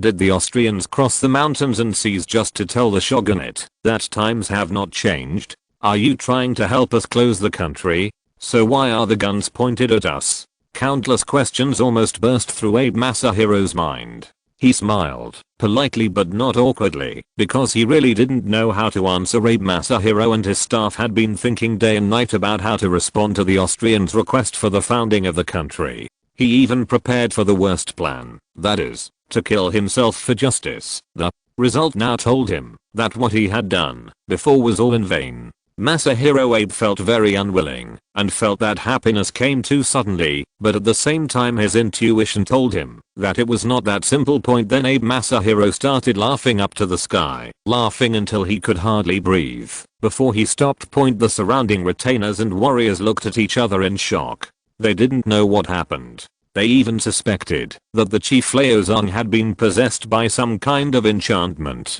After all, the leader of the opponent seemed to be a witch. What you are worried about is nothing but disorderly people, profiteers, disobedient people, and foreigners, Kaguras. Understatement pointed out the 4 things that the shogunate was most worried about at this time. In fact, the shogunate could tolerate the 3 things of rebellious people, profiteers, and foreign barbarians, but it was really the word disobedience that it couldn't tolerate. What does it mean to be disobedient? Masahiro Abe was sitting upright at this moment, without any hint of madness at all. "I think you know the situation in Japan at this time better than I do. The foundation of the Tokugawa family has been shaken, and the world is just waiting for a capable person to replace it." "What do you want to say?" "I have explained my purpose before. We are here to help you. The Austrian Empire has food and money. Not only can it help you tide over the difficulties, but it can also help you tame those hateful illegal businessmen. You should know how important the imported iron cannon, also known as the introduction of iron cannon, has been to the direction of Japanese history, right? But your so-called iron cannons and those painted clocks are nothing more than a pile of rubbish in front of the Austrian weapons. You should have seen the weapon in my hand. It can improve the strength of your army by more than 1 level. Why does the Austrian Empire want to help us? I told you that the Austrian Empire has money and food, but its population is not enough to rule the newly conquered territories, and Japan has too many untouchables, which happens to be the source of its troubles. This is completely incomprehensible in the eyes of Abe Masahiro. After all, population was regarded as the root of all things in ancient times, and Kagura also said that population is the source of disaster, which makes the former completely incomprehensible. Then Kagura came up with the Malthusian trap theory that Franz had prepared for a long time. In short, Japan's population had exceeded its upper limit at this time, so it created the current chaos. But this once again made Abe Masahiro's pig brain as overloaded. But the latter understands that this is Japan's big change that has not happened in 1,000 years. His decision now will determine his future status in history. Whether he will become a sinner through the ages or a savior who can turn the tide, it all depends on him. Therefore, Abe Masahiro hesitated, which was more difficult than breaking his jade. Everyone is destined to die. It may be heavier than Mounte, or lighter than a feather. However, for Abe Masahiro at this time, it is not a matter of severity, but the possibility of being nailed to the pillar of shame for eternity. It can be said that it is 1 step from heaven to 1 step from hell. So he was afraid. A kind of fear of the future, the unknown, and the uncertainty made Masahiro Abe hesitate. He thought of the drag technique. Historically, the shogunate only delayed for 8 years.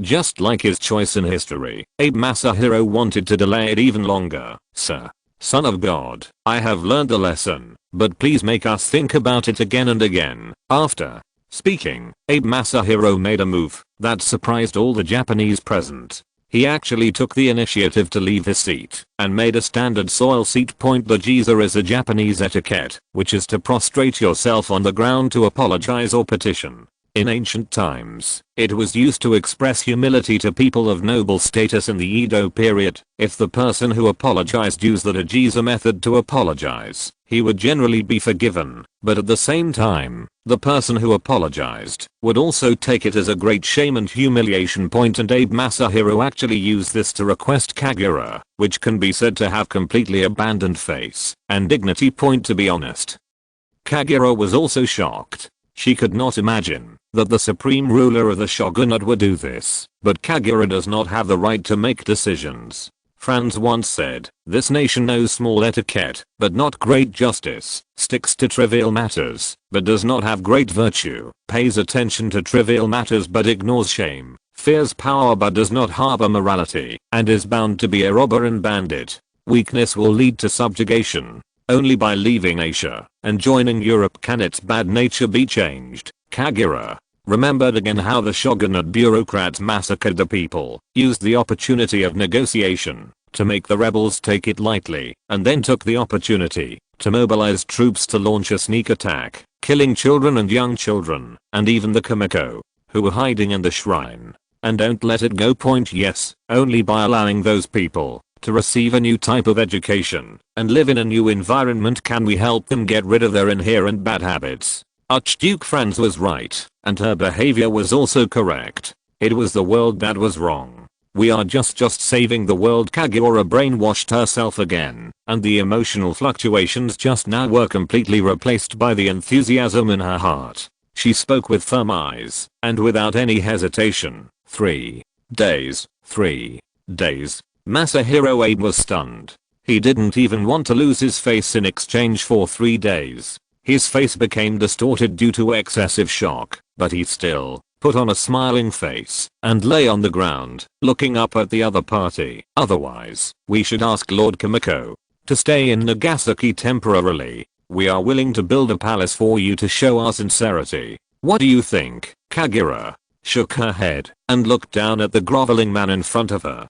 At this time, she finally overcame the fear of class in her bones, because she had completed her transformation. "No, 3 days at most. Your Excellency Masahiro Abe, I think you should understand that the Austrian Empire can help the shogunate, your emperor, or even any daimyo. There is not much time left for you to choose. After all, disobedient people are not just ambitious today." Kagura's tone was still gentle, but her sharp gaze made Abe Masahiro, a person who was inferior to one person in the shogunate, and above 10,000 people, feel frightened.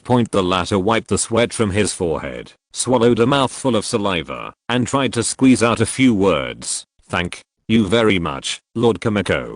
Close bracket. I will definitely give you a satisfactory answer." "Well, that's it for today. Congratulations, Your Majesty the Son of God." Masahiro Abe couldn't hold the button. Kagura and the Austrian Imperial Navy honor guard left the formation, but Abe Masahiro still did not get up. The retainers and samurai did not know why the chief veteran did this. Finally, one person plucked up the courage to touch Masahiro Abe, only to find that the latter had passed out. Chapter 644 Treaty of Edo. At this time, the shogunate is facing a very embarrassing situation, which cannot be defeated or escaped. In the eyes of the shogunate, the entire Austrian fleet was like a black iron city, and there was no way to attack it. But what really made them despair was the typhoon that blew up the day before. A rare typhoon visited Edo Bay, and the entire town of Edo City was complaining about the terrible weather. But in the palace in the city, Masahiro Abe was dancing like crazy. "God, help me. The divine wind is coming. The divine wind is coming. Shinadu Hikau. Bless your people. Zinatubagu, the name of the god of wind is taboo. At first, the warriors in the city thought the chief veteran was crazy, but soon they understood the current situation and joined the crazy team. It was night, the lights in Edo Castle stayed on all night, and there was singing and dancing all night long. People celebrated this hard-won victory by changing glasses the next day, early morning. When the typhoon passed through, Edo Castle was in a mess, but the senior officials of the shogunate were in no mood to organize disaster relief. They couldn't wait to get into the cage and want to go to the beach to find out. The so-called cage is a Japanese sedan, but the space inside the cage is extremely small. It can only accommodate one person sitting cross-legged. It is more like a torture instrument than a transportation tool. Kamikaze has an extremely sacred status in the hearts of the Japanese. The Mongol Empire once swept across the Eurasian continent, but it suffered a disastrous defeat in its eastern expedition to Japan. The losses were no less than the Battle of Aingeru, the failed battle of the Mongolian Western Expedition.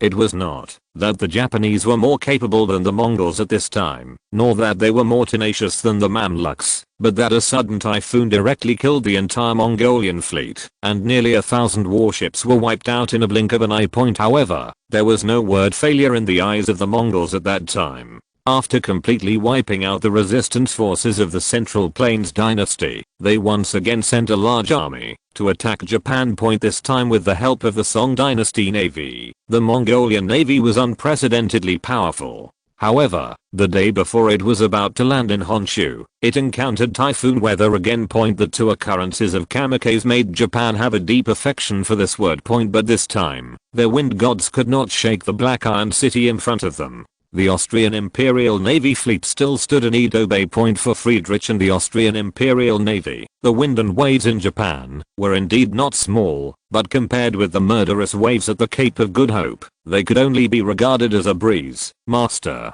Fengshen. Master Fengshen. Master Fengshen. I don't want to give in. How could this happen? At this time, a group of shogunate officials let out an almost desperate roar, and some were even ready to commit seppuku with wakizashi. At this time, Masahiro Abe suddenly shouted, "It must be God's will.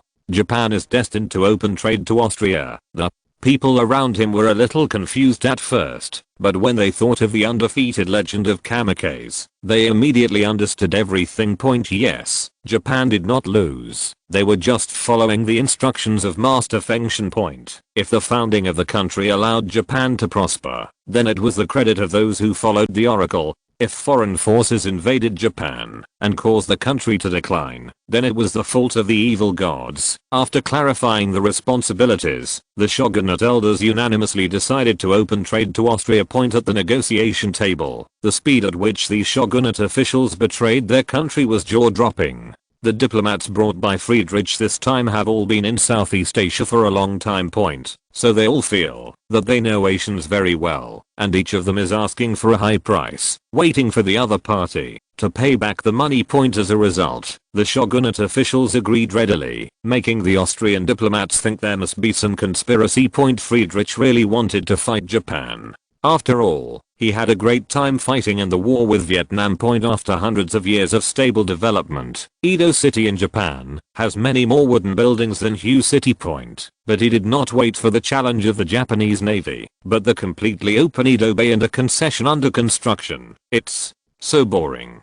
Can't they put up a little resistance? Friedrich is obviously more interested in war, but now Austria is also in a dilemma. The strong cannot fight, and the weak dare not fight Austria. Archduke Friedrich, you should be glad that the shogunate made the right choice, because they successfully protected those important commodities of the Austrian Empire. Kagura's answer made Friedrich feel bored, and he simply stopped talking. At this time, Princess Sneaker felt a little puzzled, so she asked, if the Austrian Empire needs slaves, it can be purchased from the Oman Empire. Considering the friendship between the two countries, my father will definitely give a very favorable price. Princess Sneaker inadvertently exposed her little thoughts. She wanted to strive for more benefits for the Oman Empire. After all, black slaves in East Africa were one of their country's top products. It's Just that France didn't want black slaves, and the Austrian Empire didn't allow the buying and selling of black slaves. To put it bluntly, Austria at this time occupied a large area of what would become Tanzania. Even if the Oman Empire wants to hunt slaves, it needs the consent of the Austrians, and if the latter wants black slaves, they can capture them on their own land. The Treaty of Edo was officially signed, with the following contents. 1. Japan is completely open to the Austrian Empire, and Austrians enjoy the rights to do business, travel, study, and preach freely in Japan. 2. Open 13 exclusive trade ports, including Edo, Nagasaki, Osaka, Satsuma, Kyushu, Aizu, Tosa, Hokkaido, etc. 3. Negotiate tariffs. The shogunate and the vassals have no right to unilaterally set tariffs, and must negotiate with the Austrian Empire, which has a veto power. 10 items in total. In addition, in the additional terms, the Austrian Empire will conduct unilateral tribute trade with the shogunate every year. The shogunate was allowed to use labor as currency in tribute trade. At the same time, if any European and American powers or their companies want to use force to open Japan's door, the Austrian Empire should declare war on them within 1 year to protect Japan's independence. Later, Friedrich's fleet arrived in Satsuma. The leader of the country, Shimazu Saiyuki, extremely hated foreigners, but he was frightened by the power of the Austrian naval fleet, and could only go out of the city to greet him in person. This time Friedrich planned to go ashore for fun, so he found the sedan that had been plundered in Hue from the warehouse. The sedan is made of gold and jade, which is extremely luxurious. After all, this was once the sedan of the King of Vietnam. The bearers were served by the newly surrendered Hawaiian natives. These natives did not know that surrender was an option in the war until they encountered the Austrians. In fact, in previous wars between tribes, the losing side would be eaten with honor instead of being treated as slaves, or let the tiger go home. These natives were grateful that Friedrich did not order them to be eaten. They were actually afraid of this little man who seemed to be weak. Because those warriors who are more terrifying than them are in awe of it, and can even subdue those terrifying black beasts. The native Hawaiians of the time believed that the boat was some kind of creature. In this way, Friedrich sat and was carried out of the city of steel by 8 men who looked as majestic as the Rock Johnson. Shimazu Seiki, who was still making harsh words before arriving, was worse than his son. I was so frightened that I peed and pooped. Dwayne The Rock Johnson is actually of Polynesian descent. Master Slippery Ghost. Don't eat me. Master Slippery Ghost. Don't eat me. Master Slippery Ghost. Don't eat me. Seeing the virtuous behavior of the king, the other attendants lowered their heads. They completely connected Friedrich and his group with Hyaki Yakao. In contrast, Shimazu Seiki's son Shimazu Sabin was much better than him. After seeing the Austrian fleet in Edo, he immediately returned home to think about countermeasures. Shimazu Sabin, as a master of orchid studies in Japan at that time, was the one who suffered the greatest impact from the Austrian fleet, because he had previously thought that the most advanced country in the world was the Netherlands. He had always sought to imitate the Netherlands in establishing new armies and schools. However, the appearance of the Austrian Imperial Navy made Shimazu Sabin realize that he was just a fool. Even if the entire Japan became Dutch, it would be impossible to defeat this powerful enemy in front of him. After thinking hard to no avail, he picked up the brush he had not used for a long time and wrote the name of the great Austrian Empire over and over again on the rice paper. Soon Shimazu Sabin discovered some strange things: big, Austrian, ground, and profit. So he quickly found a Dutch scholar who was friends with him and asked the ruler of the Austrian Empire what he liked to do. The Dutch scholar adjusted his glasses, took out a notebook, and pretended to flip through it. Oh, here. So says the Habsburg family motto. Bella Gerentalii, tu Felix Austrianub, nam qui Mars aliis, datibera navinus. If translated into your country's language, it means letting others fight the war. You, lucky Austria, go get married. What the god of war can give to you, the god of love can also give to you. To put it into something you can understand, it means they like marriage. And then before Shimazu Sabin could finish what the Dutch scholar said, he clapped his hands and said, "Great. I have a solution." Looking at the back of Shimazu Sabin hurriedly leaving, the Dutch scholar muttered, "I'm not finished yet, Friedrich. wandered around the city aimlessly, looking a little bored. After all, it was as if a ghost had really entered the village at this time. The townspeople in the city were hiding at home, and then blocked all kinds of gods and Buddhas at the door, silently chanting sutras and kowtowing, in order not to be caught by ghosts. Go ahead and eat it. At this time, a Japanese standing with a sword suddenly appeared. Friedrich suddenly became interested and wanted to find out. Several retainers loyal to Shimazu Sabin hope to take the young master away, to avoid the fate of being eaten by evil ghosts. However, Shimazu Sabin did not appreciate it. He pushed away the retainers who blocked him, and walked towards Friedrich's team. In a very nervous situation, Shimazu Sabin babbled a lot to Friedrich in Dutch with a very strong Kagoshima dialect, but no one could understand him. Friedrich looked at Kagura behind him, who could only get off the carriage, and walked to Shimazu Sabin. Sir, why don't you use Japanese? Your Dutch is really not that good, and they speak German. Shimazu Sabin was not afraid when he saw those strong men who were as strong as evil spirits, but when he saw Kagura, the Miko, he was frightened. In fact, Shimazu Sabin's good idea was to marry his adopted daughter to the Austrian country, but what he didn't know was that the Austrian Empire was monogamous. Of course, after learning this, Shimazu Sabin became even more excited. He tried his best to promote a marriage, so that the Satsuma domain status in Japan would be more consolidated, and he would not even have to look at the shogunate's face to live. The accompanying Austrian officials thought it was outrageous, but Friedrich thought it was a good suggestion. After all, for the sake of the family, he could marry an Arab, and Franz might also marry a nation. As long as it has royal status and is beneficial to the empire, it doesn't matter. In fact, Friedrich wanted to see how Franz would react. Kagura made another suggestion. Because the Austrian royal family did not have a prince, Grand Duke, of suitable age at this time, he could first enter the Austrian Imperial Royal Women's Academy to study. Shimazu Sabin naturally regarded this so-called Royal Women's Academy as the Big Austrian, and naturally agreed immediately. During the Edo period in Japan, Oku was the residence of the Tokugawa shogun's biological mother, children, main wife, a daishu, side rooms, and female officials, called Oku no Naka. Another meaning of Oku refers to the harem of the Tokugawa shogunate, where the maids and concubines lived. In Dao, all men except the general are not allowed to enter. All the maids, from the royal wife to the lowest maid, are all beautiful women. The person Shimazu Sabin chose was the famous Atsuhime, also known as Princess Yoichi in history. The latter was considered one of the few female politicians during the turbulent period of the Tokugawa period. Japanese historians highly praise her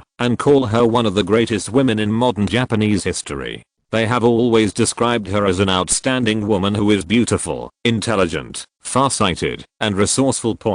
Although the photos in her old age are a bit ugly, according to legend, she was known for her beauty and wisdom as a girl. This book is described according to legend. Atsuhime's appearance should not be expressed at first, but her courage alone is very admirable. Those Japanese samurai who usually show off their power would run away when they saw Friedrich and his party. Atsuki just followed the team naturally. She didn't cry or make a fuss, and she didn't waver, even if she had to leave her hometown thousands of miles away. This is the first time Kagura admires a Japanese woman other than herself, but she will not pity such people, because everything is for justice. Friedrich's last stop was Choshu, and I have to say that Maori's level of respect for his relatives was infinitely better than that of Shimazu Seki, Shimazu Sabin's father. Next door, not only did there not appear the ugly appearance of feces and urine, but the integrity of the man in armor was appreciated by Friedrich. Maori Jinkin invited Friedrich to watch a traditional Japanese wrestling performance in the arena, but Friedrich said he couldn't understand.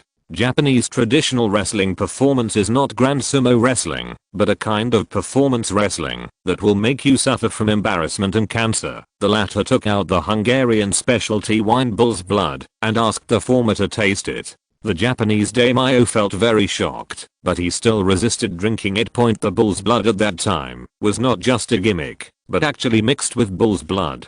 You can imagine how powerful this wine was, but Maori Jinkin gritted his teeth and drank it. After all, He had never heard of anyone in Japan who dared to be rude in front of the Austrian Imperial Army. Later, Morihjinkin invited his Grand Sumo to compete with the Austrian naval soldiers, and Friedrich asked his soldiers to dance with the samurai of the Choshu clan. When both parties were getting drunk, a 14-year-old boy stood up and said he wanted to see the power of the Austrian navy. After getting Maori's permission, Friedrich ordered his fleet to attack the largest building of the Choshu clan, shooting in Haifang City. Under the continuous bombardment of naval guns and rockets, it only took a quarter of an hour to level the castle that the Choshu clan had spent hundreds of years building. After seeing this scene, Morihjinkin became more and more respectful to Archduke Friedrich. The child who suggested that Friedrich bombard his castle was also promoted to sergeant by Morihjinkin to participate in the feudal government. This year Yoshida Shoin was 15 years old. Chapter 645 New Triangular Trade. It can be said that Friedrich's fleet left with a lot of harvest. In addition to the shogun, the daimyo from various places also paid tribute to the Austrian Empire crazily. After all, according to the content of the Treaty of Edo, the Austrian Empire had to reciprocate. However, during this period, Friedrich also rejected a very tempting proposal. Because he admired the lord of the Choshu domain, or had more fun, he returned to the Choshu domain again, before leaving Japan as agreed. But this time Friedrich encountered an unexpected situation. When he walked into the castle tower, he found that Morinori Aoshi had already put on his kimono, and Hori was sitting there with an unusually formal attitude, as if he was going to commit seppuku every minute. Show you the look, Mr. Mori. What's wrong with you? Friedrich asked with some confusion, because during this period of contact, he found that the Japanese could always find some weird reasons for committing seppuku. Here I have to mention the language talent passed down from generation to generation in the Habsburg family. In less than 2 months, Friedrich was able to conduct basic communication in Japanese. Friedrich-san, please sell me your flagship. Please, Maurice. Method of respecting relatives is still the way of soil. However, Friedrich would not agree to such a thing. After all, the Prince Eugen was his treasure and a symbol of the Austrian Imperial Navy. In his mind, that's impossible, Friedrich answered simply, and turned around to leave. He didn't want to waste time with the guy who coveted his fleet. Morihjinkin quickly knelt over and grabbed Friedrich's trousers. We, the Choshu clan, are willing to pay 500,000 taels of gold. Please consider it again. Please, Maurice. Respectful retainers quickly began to carry boxes with thousands of taels written on them into the house, and soon they piled up into a hill. To be honest, the 500,000 taels of gold really shocked Friedrich, because the previous feudal lords and even the shogun often complained about poverty. However, Morinorikin was able to take out so much gold in one go. This was mainly because the Choshu domain was the richest vassal state in Japan at this time. At the same time, he was also shocked by Austria's new warships. These 500,000 taels of gold were the foundation of the Mori clan, but both Noriyoshi Mori and Shoin Yoshida felt it was worth a gamble. However, Austria did not come to Japan to alleviate poverty. For now, supporting the rule of the shogunate is the best solution for Austria. Mr. Mori, I'm just the fleet commander. These ships belong to the country and I can't help them. Friedrich really wanted to agree. After all, with the money, he could build at least 2 ships when he returned. But before arriving, Franz repeatedly warned not to underestimate these stations, let alone sell any military technology to them. In addition, the officers around Friedrich also knew about this, so they kept hinting that he refused to trade. After seeing this scene, Morihjinkin still refused to give up. He didn't care about the samurai's face, and continued to hug Friedrich's thigh and shouted, "Any boat will do, even the smallest one." In desperation, Friedrich could only agree to Maori to return home to ask questions. In fact, if Morihjinkin really wins the bet, then the Choshu clan will have no one to govern in Japan, and it can even sail the ship directly to Edo Bay to start the country in reverse. Then Franz's design will be completely messed up. If the Japanese and the Dutch or British reversely research Austrian technology, then the situation will really be reversed. In addition, the Choshu domain controls Shimonoseki and at Tsushima Strait. Almost all Japanese trade ships with Korea and the Qing dynasty have to pass through it. That's why they are so arrogant. The Satsuma domain next door has to sell things for every 20,000 taels they raise. Soon the first batch of grain was delivered to Edo Bay, and the shogunate began to lower grain prices. After all, according to Kagura, Austrian grain would be continuously delivered. The shogunate and daimyo everywhere are frantically suppressing grain prices, which makes Japanese businessmen think these adults are crazy, because the price of tribute rice will directly determine the income of daimyo and samurai. This is completely a strategy of perish together. Although the businessmen have money in their hands, they will not choose to fight to the end with the shogunate and the daimyo who are about to be eliminated by society. Therefore, merchants began to sell off grain in a rare move. This year, the shogunate rarely increased the salary of the nobles. Although the losses were not as big as those of the lower level samurai, their lives were better than in previous years. Due to the drop in grain prices, the riots expected by the merchants did not happen. In the days after, the shogunate and the daimyo from various places took back the initiative on food prices. The grain successively sent from Hawaii and California allowed the feudal forces to regain control of the market. After controlling the market, they can decide the food price independently. Although Japan was an agricultural country at this time, domestic food prices were also falling, but they were still higher than those in other surrounding areas, and whether it's California or Hawaii, food output is much higher than their own needs. Therefore, a country with many people but little land and abundant gold and silver reserves is the best place for commodity dumping. Austrian caravans usually have two routes. One is to directly send agricultural products from California to Japan, and then bring back people, daily necessities and local products from Japan to Hawaii for dumping. Then they brought back pearls and coffee from Hawaii, and sent them to California. Another route is to start from California and sell its industrial products to Hawaii, then sell grain and sugar from Hawaii to Japan, and finally return to California with labor, precious metals, and local products in Japan. Both the shogunate and the local Ming dynasty like this trade model very much, because untouchables are their least valuable things. In fact, in addition to the untouchables, there are also those low-level warriors who are disobedient to discipline, annoying monks, and the occasional robbers and criminals who are captured. They wished that the Austrians could take away more.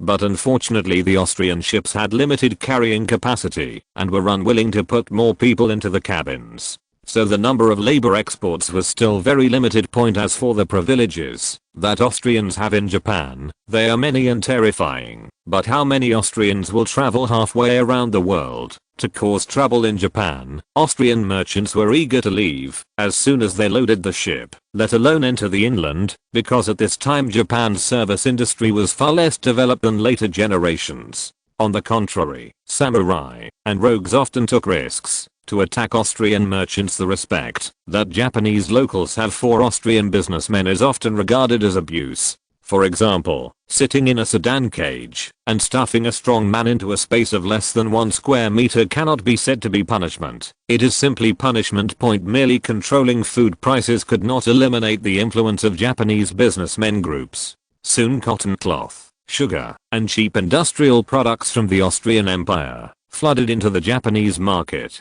Chapter 646. Fortune and misfortune depend on each other.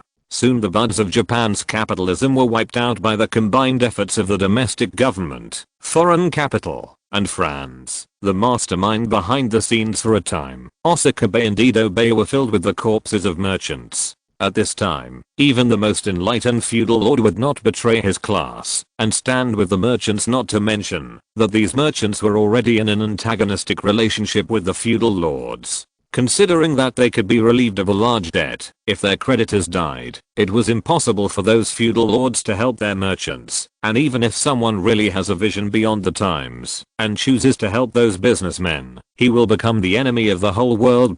Korean enemy is a special name for political opponents in Japan. In most cases, the party called the Korean enemy will become the target of crusade. If the emperor's order or the general's authorization can be obtained, the enemy will be considered the evil party, and those who attack him will be the official army and just party. The Choshu clan has enjoyed this treatment in history. As the Japanese merchant group declined, the shogunate once again consolidated its rule. Masahiro Abe is also known as the Minister of the Shogunate's restoration, but Austria's efforts to knock on Japan's door also spread quickly. The British were the first to visit, but after learning about Japan's attitude and Austria's guarantee, they relayed the news to the French. Cecil, commander of the French Far East Fleet, was very angry when he learned of the incident and immediately led the fleet to Ryukyu Point after receiving sufficient salary and extra grain. Local officials and warriors expressed their willingness to defend the country to the death and fight against the demon. At that time, Ryukyu people were called islanders and their status was very low. Even if they held the same official position, they did not receive the same salary. Historically, Cecil's fleet was driven away by the local indigenous people. This time Lumi fully distributed the local officials and took the lead in defending the island point. In fact, the Ryukyu people's behavior made Cecil very angry, but it was impossible for him to really rush into the island and start a war, so he remembered his experience in the Qing dynasty and began to put pressure on the shogunate officials. The Lord of Satsuma Domain, Shimazu Seiki, is a resolute anti-barbarian faction. Although he has no ability, he has two very outstanding sons. Then his eldest son Shimazu Saban took over this task. Before leaving, he wrote a suicide note and took his cronies to Ryukyu resolutely. As a result, he laughed when he saw the French fleet. The so-called Far East Fleet of the French only has a few old-fashioned sailing battleships of about 1,000 tons, which are not at the same level as the steam ironclads of the Austrian Empire seen before. As a result, during the negotiations between the two parties, Shimazu Kibun took several pressures from Cecil calmly and even retorted, "Mr. Shimazu, I think you don't want your home to be reduced to ruins?" Cecil asked, seemingly concerned. Shimazu Kibun also relaxed, "Mr. Cecil, I should have told you that the Austrian Empire has been our trading partner since time immemorial, and by declaring war on us, you are declaring war on the Austrian Empire, based on ancient alliances." Cecil laughed, then suddenly growled seriously, Japanese monkeys. Did you know Austria is on the other side of the world? What do you think they can do to help you?" Shimazu Kibun also stood up and shouted sternly, "But there is only a Rhine River between Austria and France. You don't want your beautiful hometown to be reduced to a sea of fire." Ha ha ha ha. Cecil was really angry. He really wanted to pull out his command knife and chop the damned dwarf in front of him. Shimazu Kibun had also reached for the revolver in his arms. He thought that if he could kill the enemy chief here, it would surely boost his own morale, right? But just as the situation was tense, Cecil's adjutant suddenly ran in. "Your Majesty, Commander." "No, that's not good." Cecil winked at the adjutant, and the latter immediately whispered something to the former. "This is impossible." Shimazu Kibun was actually prepared to die, but he was also very curious about the sudden situation. So they came to the deck together, and then they saw a fleet slowly sailing here. Cecil's hand holding the telescope had veins popping out. The sight in front of him made him unbelievable. At least 20 sail warships were heading towards him, and the leader was a standard 74 ship. Shimazu Kibun was also surprised and received the telescope he ordered from an Austrian businessman from his retainer. What appeared in the mirror was the family crest of the Mori family, 1 Munji 3 stars, and standing on the bow of the flagship was Shoin Yoshida, the youngest counselor in the history of the Choshu domain. At this time, Cecil thought that the fleet of the Austrian Empire had not left. He was not afraid of the latter, but he would never have the courage to go to war with the great powers without authorization. Shimazu Saban seemed very happy, and he spoke in German with Kagoshima dialect. "Mr. Cecil, do you want to stay as a guest? No. You rejected civilization. This is your loss. Let's go." While the French Far East Fleet hurriedly boarded the ship and raised its sails, they did not forget to play music on the ship to show that they were not escaping, but leaving with honor. In fact, although the Maori family did not buy Austria's latest ironclads, they did get a large number of US warships obtained in California during the US-Mexican War. Most of these battleships were actually converted into merchant ships by the Austrians, but some were not easy to modify or had no value in modification. These ships were all sold to the Choshu clan. They might not be able to compete with armed merchant ships in Europe, but they could still be arrogant in the Far East and Southeast Asia. Point to be honest, Maori Jinkin already knew the news of the arrival of the French before this, and was more aware of the situation of the Satsuma domain, but due to some customization, he did not dare to send a fleet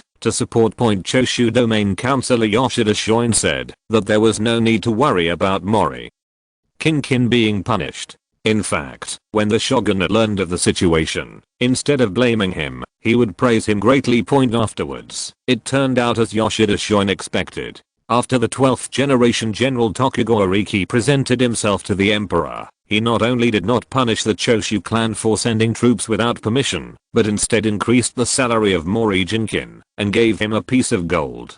Fiefdoms large and small. In fact, Masahiro Abe was helpless. He had long known that the Choshu clan had a close relationship with the Prince of the Austrian Empire, plus he had this powerful fleet in his hands. If the shogunate wants to live a peaceful life, the best way is to turn a blind eye. After all, Austria has promised to protect the interests of the shogunate. And being able to drive away the French is a gratifying thing for Japan as a whole. A month later, 3 US warships came to visit again. In fact, James Biddle came this time, just to hunt rabbits. I had just finished bullying the Qing dynasty next door, and I heard from the British that there was an advantage on the other side and I happily went there. However, I encountered the Flying Thunder God. Chapter 647 Hugo is coming. On a train from Venice to Vienna, Hugo woke up leisurely. He subconsciously touched his nasal cavity, and there was no blood seeping out. It seemed that he had succeeded. But the conductor said impatiently, "Is this your first time taking a train?" Hugo nodded. "Next time, don't cover your mouth and nose when the train is moving. You will suffocate. At least don't drag so many people to bury you with you." After saying this, the conductor left angrily.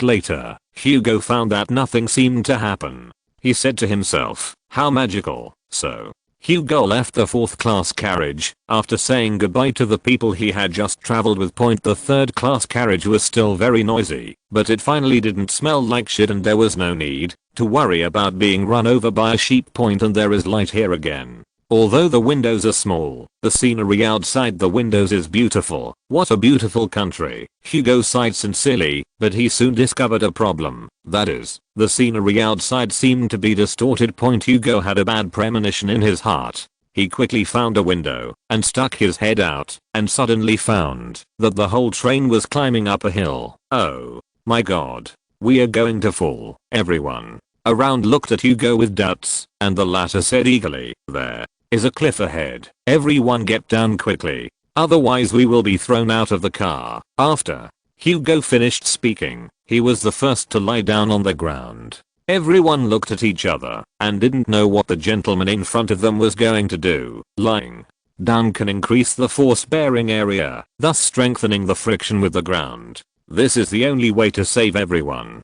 Come and do it with me. Finally, a second person lay on the ground, and then the third and fourth people when the conductor suddenly heard a scream. While wandering in the middle of the carriage, he quickly went to the 3rd class carriage to check the situation. As a result, he found everyone lying on the ground screaming, the sound almost piercing his eardrums. Damn it. What are you doing? At this time, he discovered the passenger in the 1st class carriage, who had previously caused a commotion in the 4th class carriage. "Mr. Hugo, did you do something good again?" Hugo did not answer directly, but asked rhetorically, "Have we crossed the mountain?" The conductor nodded and Hugo laughed and said proudly, "We just avoided a disaster." "What disaster?" "The disaster of being thrown over the ridge. It was precisely because we held down the carriages that we avoided the disaster of the entire train being thrown." The conductor was speechless and could only say, "Someone is calling you from behind." Hugo turned around subconsciously and received a heavy blow on the back of his head. In order to prevent Hugo from causing further commotion, the conductor had no choice but to let him sleep for a while. After all, there were several carriages ahead.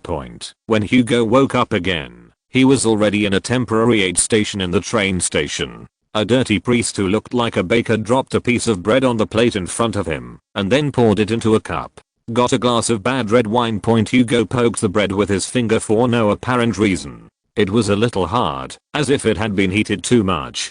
He turned to look at the glass of red wine. It was indeed fresh, but it had too many impurities, and was probably worthless. Everyone else in the rescue station looked at Hugo. After all, his clothes were completely inconsistent with the surrounding environment. The other people who came to the rescue station all looked like they were tired from work. Most of them had dark complexions, and wore rough but sturdy clothes. They had families with them, carried heavy luggage, behaved rudely, and had loud voices. Gentlemen from the city also come here to eat? This country is really hopeless. After the priest left, the people around him became eager to take action. Hugo didn't notice the other party's tone. He just grasped the keyword. This country is hopeless. You said it very well. Can you continue? Hugo's attitude made the other person a little confused for a moment, but then he became angry and slapped the former with, "You bunch of bastards who want everything. This country won't be good."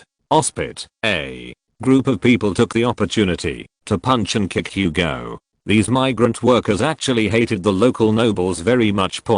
Although France has been working hard to make Austria develop harmoniously, in fact due to the rapid development of society, the gap between the nobles, who got on Franz's car, and the common people has grown so wide that it seems like a gap between two species. The gap is gone. When the dirty fat priest came back with food and wine, he found Hugo lying on the ground holding his head and quickly helped him to the infirmary. "Sir, have you lost your memory?" the doctor asked seriously. Hugo shook his head in confusion, but then he thought it might be cool to pretend to have amnesia, as he could get to know this country better, so he said, "Yes, I lost my memory." Now, both the doctor and the priest were confused. It seems he is very serious. That's the only way to do it. After a brief exchange, the two decided to start treatment for Hugo. The priest first asked Hugo to lie down on a bed, and then began to tie his limbs with belts. "What are you doing?" Hugo panicked. However, a scene that made him even more panicked appeared. The doctor slammed a bundle on the table. After unfolding it, there were needles of various lengths and thicknesses, as well as an alcohol lamp. There is no doubt that these two people are planning to use acupuncture treatment on Hugo. However, in the latter's opinion, this is completely torture. "Oh, Inquisition." Then Hugo began to struggle and started shouting. However, the priest and the doctor did not pay attention and began to argue. "Doctor, I think his face looks like crazy. It must be caused by wind evil multiplied by the blood and ki, causing yin and yang to be inconsistent. The phases are separated, sometimes deficient and sometimes strong, and the blood and ki are in chaos, causing the mind to be weak and forgetful. Look at me. Cure him with acupuncture." The priest opened Hugo's eyelids, pressed his Adam's apple, and looked at the coating on his tongue. "I think he has an empty marrow, which is caused by the depletion of the essence of the 5 internal organs. Just relying on the power of acupuncture and acupuncture is not enough. You also need to use my decoction." The two argued for a while and said in unison, "Go together. I don't have amnesia, and I'm not sick. Let me go, you guys," Hugo said, and the two of them spoke thoughtfully. "It seems that more treatment is needed. This patient's condition is getting more and more serious." The doctor took out a 5 cm long silver needle, walked slowly towards Hugo, and said slowly, "Don't worry. As long as this is inserted into your Behu and Yanquin, you can reconnect with the world and restore your memory." "What are Behu and Yanquin?" The doctor held up Hugo's foot and inserted a needle into it, then twisted it a few times. Then he ordered the apprentices, "Hold him down." Then he took out a silver needle and pierced Hugo's Behu. However, Hugo's suffering was still not over. When he woke up, the dirty fat priest beside him was grinding medicine, herbs and ores. "You're awake." The dirty fat priest casually threw a dried leech into the medicine grinder, and Hugo passed out again. After a while, a bowl of steaming soup was ready, and Hugo shouted at the reddish brown liquid in front of him. But the other party didn't give him a chance to explain. After all, the decoction needs to be drunk while it's hot. 2 hours later. "What's your name?" "My name is Victor Hugo." "What is your nationality?" "I am French." "What are you doing in Vienna?" "Travel Congratulations, Mr. Hugo. You finally recovered. If you're listening to this novel on a channel other than Fanfic World, it means they downloaded and uploaded it without effort. We cordially invite you to visit our channel, Mundo Fanfic Novelos. There you'll find the original version of this story and you can explore many other novels of various genres. We're waiting for you to immerse yourself in a world of incredible novels. Chapter 648. A Common Man is Angry. The fleet led by James Biddle had a total of 3 ships, namely the 4th class sailing battleship Columbus and the frigates Vincent's, as well as the Carnally Point. The 3 wooden sail warships could no longer bring much shock to the shogunate at this time. The fishermen of Iragasso even went to sea to fish as usual. Point on the one hand, Feng Crossing even said that he wanted to go to Nagasaki to queue up for negotiations, and on the other hand, he asked people to urgently notify Edo Castle. In fact, Masahiro Abe had already learned about this at this time. This was also thanks to a telegraph line purchased by the shogunate from the Austrian Empire at a high price, which allowed it to grasp the movements of the seaside at the first time. The shogunate only purchased this one, which is about 5 kilometers long, and has a relatively single function, but it was enough for this period. There were 3 ships, no ironclads, only one large ship, which made Masahiro Abe feel insulted. This is also called a fleet. Why do they dare to call the door? Send our ships to surround them. Let America see our courage. This is what the shogunate did in history. It sent probably hundreds of battleships. Except for a few Oyasukas, most of them were small mooring ships, a kind of warship left over from the Warring States period. It was almost the same at this time, but this time the samurai of the shogunate were more confident. After all, they had seen the armored battleships of the Austrian Navy before. Not long ago, the Satsuma domain successfully expelled the French, which also gave these shogunate samurai great encouragement. The Japanese painters on the shore were frantically recording this historic moment, and some even set up cameras, purchased from Austrian businessmen, but to develop and print the photos, they had to go to the Austrian Empire on the other side of the ocean. James Biddle did not intend to return empty-handed. He ignored the dissuasion of his subordinates and forcibly docked. As a result, the shogunate's attitude was very resolute, and Iragasso even fired aerial cannons in an attempt to drive away the American fleet. This made James Biddle very unhappy, but he was not a person who didn't know how to adapt. He ignored President Polk's tough orders. After all, the more important tasks in the Qing dynasty had been completed, and there was no need to continue to waste time in a small country like Japan. But sometimes it's just so unlucky historically. James Biddle's arrogant attitude when leaving angered a group of Koigo clan samurai. Fortunately, they were stopped by the samurai of the shogunate. Biddle didn't know what happened, so the matter did not become a big deal. But this time, good luck did not favor James Biddle. At this time, Iraga's 10,000 people looked down on America, who only sent 3 small ships to invade them, and his samurai also wanted to kill him. This arrogant foreigner, but James Biddle did not realize the seriousness of the situation, and still said, "I just like the way you look at me and feel unhappy, but you can't kill me." At this time, a group of Koigo clan samurai were going to the beach to enjoy the sea, and they collided head-on with James Biddle's group. Instead of giving way, the latter made some provocative moves. Then the man got angry and blood spattered 5 steps. This time there was no obstruction from the shogunate samurai.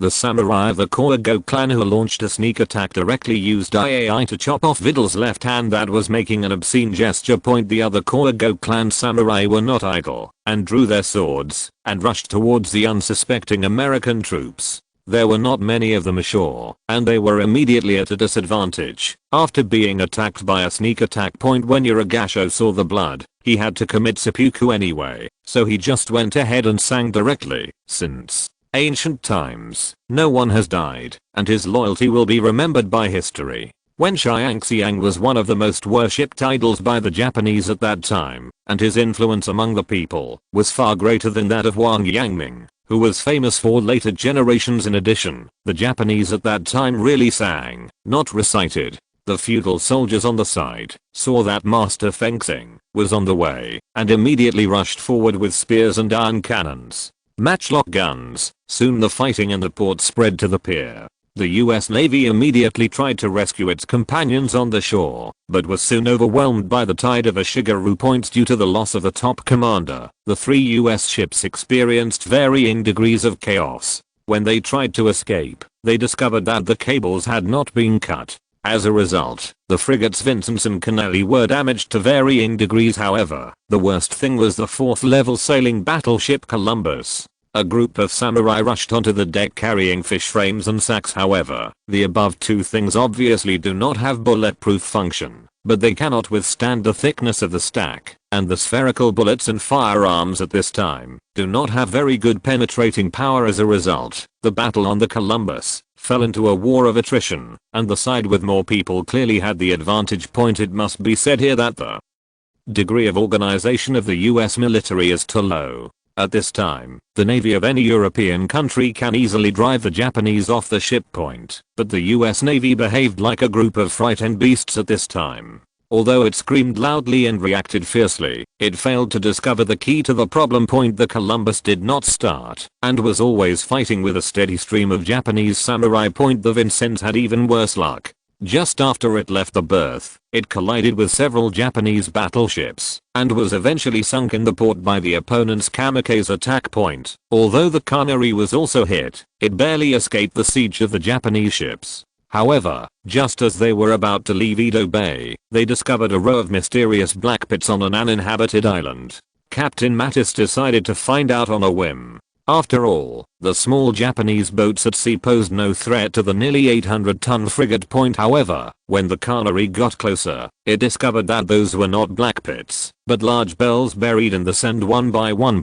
Just when Captain Mattis was confused, a group of people suddenly ran out and desperately held the package and stuffed it into the big bell. Then tongues of fire spewed out from the big bell, and the huge impact killed the gunners who lit the gunpowder on the spot. Several huge explosive packets were thrown at the Canary, and the last American ship sank in Edo Bay amidst the explosions. When the news reached Edo Castle, Masahiro Abe was so angry that his nose almost crooked.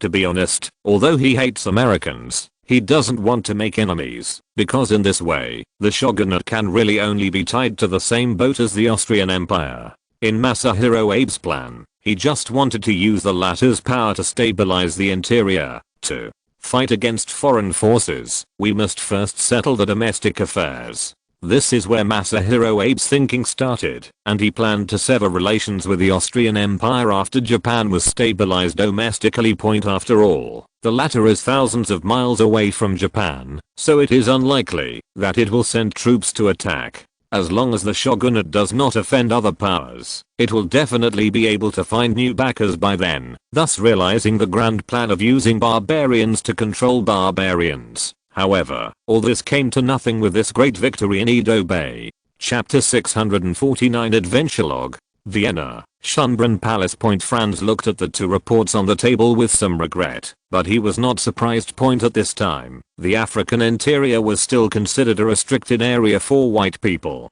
Franz's hired Congo expedition team and East African expedition team were once again wiped out. In the end, only the guides brought back their expedition logs: poisonous insects, plagues, frequent wild beasts, hostile indigenous tribes, complex terrain, and long-term mental and psychological pressure are all reasons for repeated failure of expeditions due to the abundant supply of allicin and quinine. Killings due to disease were greatly reduced. Historically, the price of quinine in the world before 1870 was still very high. It would have to wait until around 1900 for quinine to enter thousands of households, but Franz had already planted quinine on Chinla and Kalimantan, so the reserves of the Austrian Empire were still very rich. As for why it is not planted in West Africa and East Africa, it is because the cinchona tree is very delicate and will die in large areas if you are not careful. Given the level of agricultural technology at this time, it could only be compensated by a large number of skilled workers. Franz simply could not find so many skilled agricultural people in the West and East African colonies to serve this delicate plant.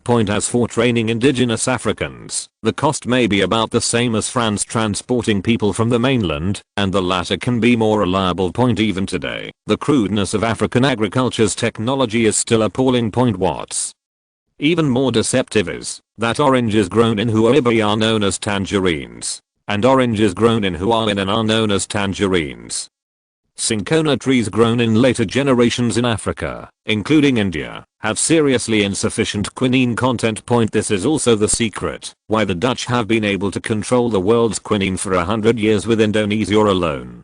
Production has long accounted for more than 2/3 of the world's production. This bottleneck was only broken through by genetic technology in the 1990s. However, Franz is not an expert in genetic engineering. With the current speed of scientific development in the Austrian Empire, he may not be able to wait for that day closer to home to deal with poisonous insects and ferocious beasts. In addition to the necessary mosquito nets and repellent drugs, Franz asked the Royal Scientific Society to develop some pyrethrum sprays and rotten sprays. Pyrethrum is native to Europe and is the most widely used natural insecticide. Not only is it effective, but its toxicity is only against insects, and the harm to mammals is negligible. As for the fish rattan, which is also a specialty of Southeast Asia, its toxicity is much greater than that of pyrethrum, especially for relatively primitive creatures like insects and fish. As long as a small amount of fish vine is crushed and thrown into the pond, all the fish in the pond will soon be poisoned. Generally speaking, there is no problem if people eat it, but there are many examples of people and fish dying together in folklore in the early years. However, the reason why Franz designed 2 pesticides was not so that they could catch fish to eat, but to reduce the possible resistance of insects. As for why pure natural pesticides must be used, this is not because Franz pays attention to protecting the environment, but because the science and technology of this era are very limited, and DDT cannot be produced at all.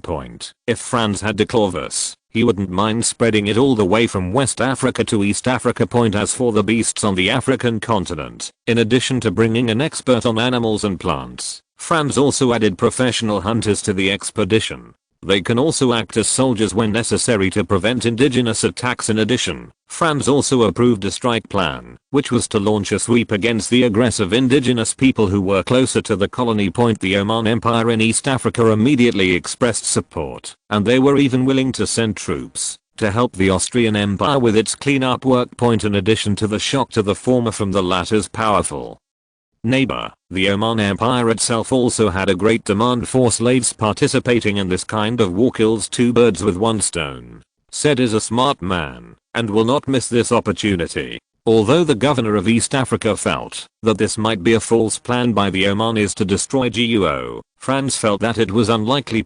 After all, the East African region is not that fragile, and the Austrian Empire is not at a point where it can be insulted lightly. The intelligence bought from businessmen in the Oman Empire shows that said is very afraid of Austria and does not dare to do anything extraordinary. However, for security reasons, Franz still suggested that the Oman Empire's army take the route designed by the East African colonial government. Said had never had that idea and naturally had no objections. However, the Omani businessmen were a little dissatisfied with the temporary change of route. After all, they wanted to make more money. But thinking that they could capture a large number of slaves and sell them to the Americans and French, they had no complaints. After all, the slave trade was the most profitable business at this time. As for the problem of food and water, Franz also has his own solution. Compressed biscuits were a product that only appeared in the late World War I. But the technical content of this thing is really limited. So in addition to pressing oil and making instant coffee, the hydraulic presses of the Austrian Empire now had another job of compressing biscuits. Some people say that the invention of the hydraulic press was a major advancement in the history of the Austrian Empire's food industry. As for water, Franz had in mind siphon filtration, which is also a very simple technology. Humans discovered the siphon phenomenon as early as the 1st century AD, but historically the siphon water filtration method was only formally proposed after 1850. But for Franz, a later generation, it was not very difficult to design a siphon water filtration device, not to mention that he had enough talents at his disposal. All he had to do was propose ideas and directions. After being fully prepared, Franz began to recruit explorers. Explorers must have strong psychological qualities, excellent survival skills, and enough experience. The rest can only be left to God. Archduke France, the explorers who meet your conditions are almost dead. After experiencing several tragic failures, the rumor that the interior of Africa is a forbidden area for life has been accepted by more and more people. The French and British are exploring the Arctic instead. Do you want to join them? Ajani has always been responsible for the recruitment of the expedition team. She is very confident in the people she has recruited, but the endings every time are not satisfactory. Franz even developed some equipment specifically for this purpose, and the funds invested were several times that of Britain and France. Ajani has been thinking about whether this is really worth it. After all, it was considered impossible to go deep into the interior of Africa at this time. Austria's colonies were all built in coastal areas. Areas relatively far from the coast could only rely on the indigenous people who were dependent on Austria. Moreover, as the population of the colony increased, the maintenance costs also increased, and at the same time, the former indigenous people began to move around again. In Ajana's view, it seems to be a wiser choice to use local people for colonial rule like the British did. After all, that can reduce a lot of expenses in maintaining the colony. There is no need to allocate a large amount of materials and people from China and Asia to support local construction. The money saved can completely launch more wars. In Ajana's eyes, France is a man who likes to invade other countries. He feels like a Russian who has endless desire for land. Why? Do you want to go to the North Pole? Do you think I'm the same as my father? Franz said impatiently. Exploring the Arctic may be a big event for all mankind, but it did not have much practical significance for the Austrian Empire at this time. Chapter 650, a tentative aid. In fact, the British did start an attempt to explore the North Pole, but the outcome was not good, because Franz knew very well that humans did not conquer the North Pole until April 6, 1909, and the action at this time was doomed to fail. However, Franz still expressed his respect for Sir Franklin and his expedition, and provided a certain degree of help. Funding was naturally impossible. Sir John Franklin himself was a member of the British Navy and even participated in the Battle of Trafalgar. Most of the members of his expedition were selected from the Royal Navy. Sir John Franklin is a legend. He challenged the North Pole 3 times and served as governor of Tasmania.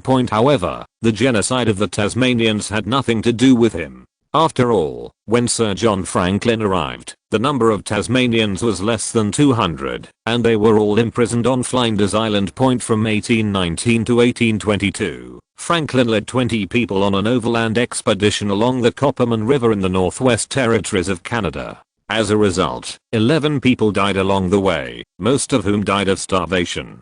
The remaining survivors were forced to eat lichens to survive, and even trying to eat leather boots. To satisfy his hunger, he also earned the title of boot eater, but this move won him great popularity, and British citizens and government officials spoke highly of him. Therefore, under the great concern of the whole British people, the British Royal Navy gave Sir John Franklin sufficient financial support, including 2 of the latest steam-powered ships, the 372-ton Ghost and the 325-ton Terror. But these names are really unlucky. The so-called help does not have to be money. Franz did not know much about Arctic exploration, but he did know that Sir John Franklin and his men died of lead poisoning and scurvy. So Franz proposed a deal to Sir John Franklin. That is, he could purchase regular Austrian cans. This made the British very angry, but John Franklin still wanted to be foolproof and specially received Franz's envoy. Eleanor Harrington is an outstanding graduate of the Royal Academy for Women in Vienna. But she was arrogant and did not intend to serve the royal family at first. But Eleanor soon discovered a problem. No one would hire her except Franz. Whether she entered the government as a clerk or went to the Royal Academy of Sciences as a calculator, she could not do without the control of the royal family. Franz is indeed short of people, but he is not short of people who are ambitious but unable to prove themselves. After being hidden for a year, Eleanor received her first relatively formal job, going to Portsmouth to prove that the Austrian Empire's cans were better than those of Britain. Relevant. Data, samples, and even technical expert Franz have been prepared, and the rest is just scheduling and negotiation point. Although Eleanor was very unconvinced, a year of monotonous life as a bookkeeper had dissipated a lot of her energy, and she cherished this opportunity very much. After all, according to Ms. Taylor, it was something she had managed to get back by selling her lust, and Eleanor secretly made up her mind to do this job well. In fact, Thalia just asked Franz if he had done anything innocuous recently, and the latter told him about doing business with the British expedition. Although Thalia is not a nationalist, she still feels unhappy about Franz trying to help the British. However, the latter explanation is irrelevant. Not to mention that exploring the Arctic may not necessarily succeed. Even if it succeeds, it will not bring actual benefits to the UK, like opening up a new shipping route. This is not to say that exploring the Arctic is meaningless, but that due to the limitations of the times and technology, resources cannot be transformed into wealth. Even today, human development of the Arctic is still a disaster, and so far, income and expenditure are still inversely proportional. As for the huge reputation that the British may gain after fully exploring the Arctic, Franz doesn't care. After all, he also has his own adventure, and there is no need to be jealous about it. The end result of wanting everything is often getting nothing in the end. Franz just wants to mind his own business closer to home. Eleanor didn't know this. She thought this was an opportunity that the principal finally gave her back, so she cherished it even more. Adequate preparations were made before heading to Portsmouth, and the British can indeed be as rubbish as the rumors say. Eleanor gained Sir Franklin's trust after a brief exchange with him. One reason was because of the name of the former Austrian Empire Oil Development Company. Another reason is that the latter has never seen a woman so confident, and in line with his gentlemanly demeanor, he cannot look suspicious. So Sir Franklin took Eleanor into the ghost warehouse despite the objections of the custodian. At the same time, the members of the expedition team also went there. After learning about the incident. In the end, the custodian had to take out 2 cans under the watchful eyes of everyone. After opening them, the aroma was so fragrant that everyone present breathed a sigh of relief. Miss Eleanor, you see, our British industry is #1 in the world. It is impossible for us to produce substandard cans. Yes, yes, everyone also echoed, and the custodian even snorted from his nose. Do you know how expensive this can is? Okay, you have also seen that it is all good beef. Let's go. Let's go. Elena blocked the way. Custodian, what? You still want to open all the 8,000 cans in this warehouse? No, sir, I want you to change the box and check it again. Eleanor's tone was firm, but the custodian looked impatient. At this time, Sir Franklin still spoke in the noble gentlemanly manner. Let Miss Eleanor check it, and I will talk to General Biddeford personally. John Biddeford was Lord of the Admiralty at this time. Naturally, the custodian did not dare to disobey such a big shot, so he picked another box next to him. However, he was interrupted by Eleanor. Sir, I want the innermost box. The custodian's face changed when he heard this, and then he said in an impatient tone, it's too far inside and can't be moved out. The officer next to Sir Franklin was not very gentlemanly. He went up to grab the custodian's collar and just started talking. How do you talk? Do you know what you do? Just move if I ask you to. A person who can pass himself off as a warehouse keeper naturally has a background and temperament, but compared with someone like this who has been on the battlefield and dares to go to the North Pole to risk his life, he is really nothing. He was cowed just by looking at him. Let's move here. Call, sir. The officer slapped him again. In fact, nobles from all over Europe were facing the same problem at this time point. That is the rise of the new bourgeoisie, which makes these old aristocrats look absurd and comical. He just couldn't bear to see a warehouse keeper dress more decently than an aristocratic officer like him. Soon the innermost box was lifted by a crane. Wooden. After the box was opened, all the cans were intact, and the custodian breathed a sigh of relief. However, when Sir Franklin opened the can with a knife, an unpleasant smell of sour gas rushed towards them, and everyone couldn't help but cover their mouths and noses. End of this chapter. Thank you very much for reaching the end. Don't forget to like. Looking for more exclusive content and immediate access? Subscribe to our Patreon. Remember, every like, subscription, or donation encourages us to continue. Thanks to everyone. See you in the next video.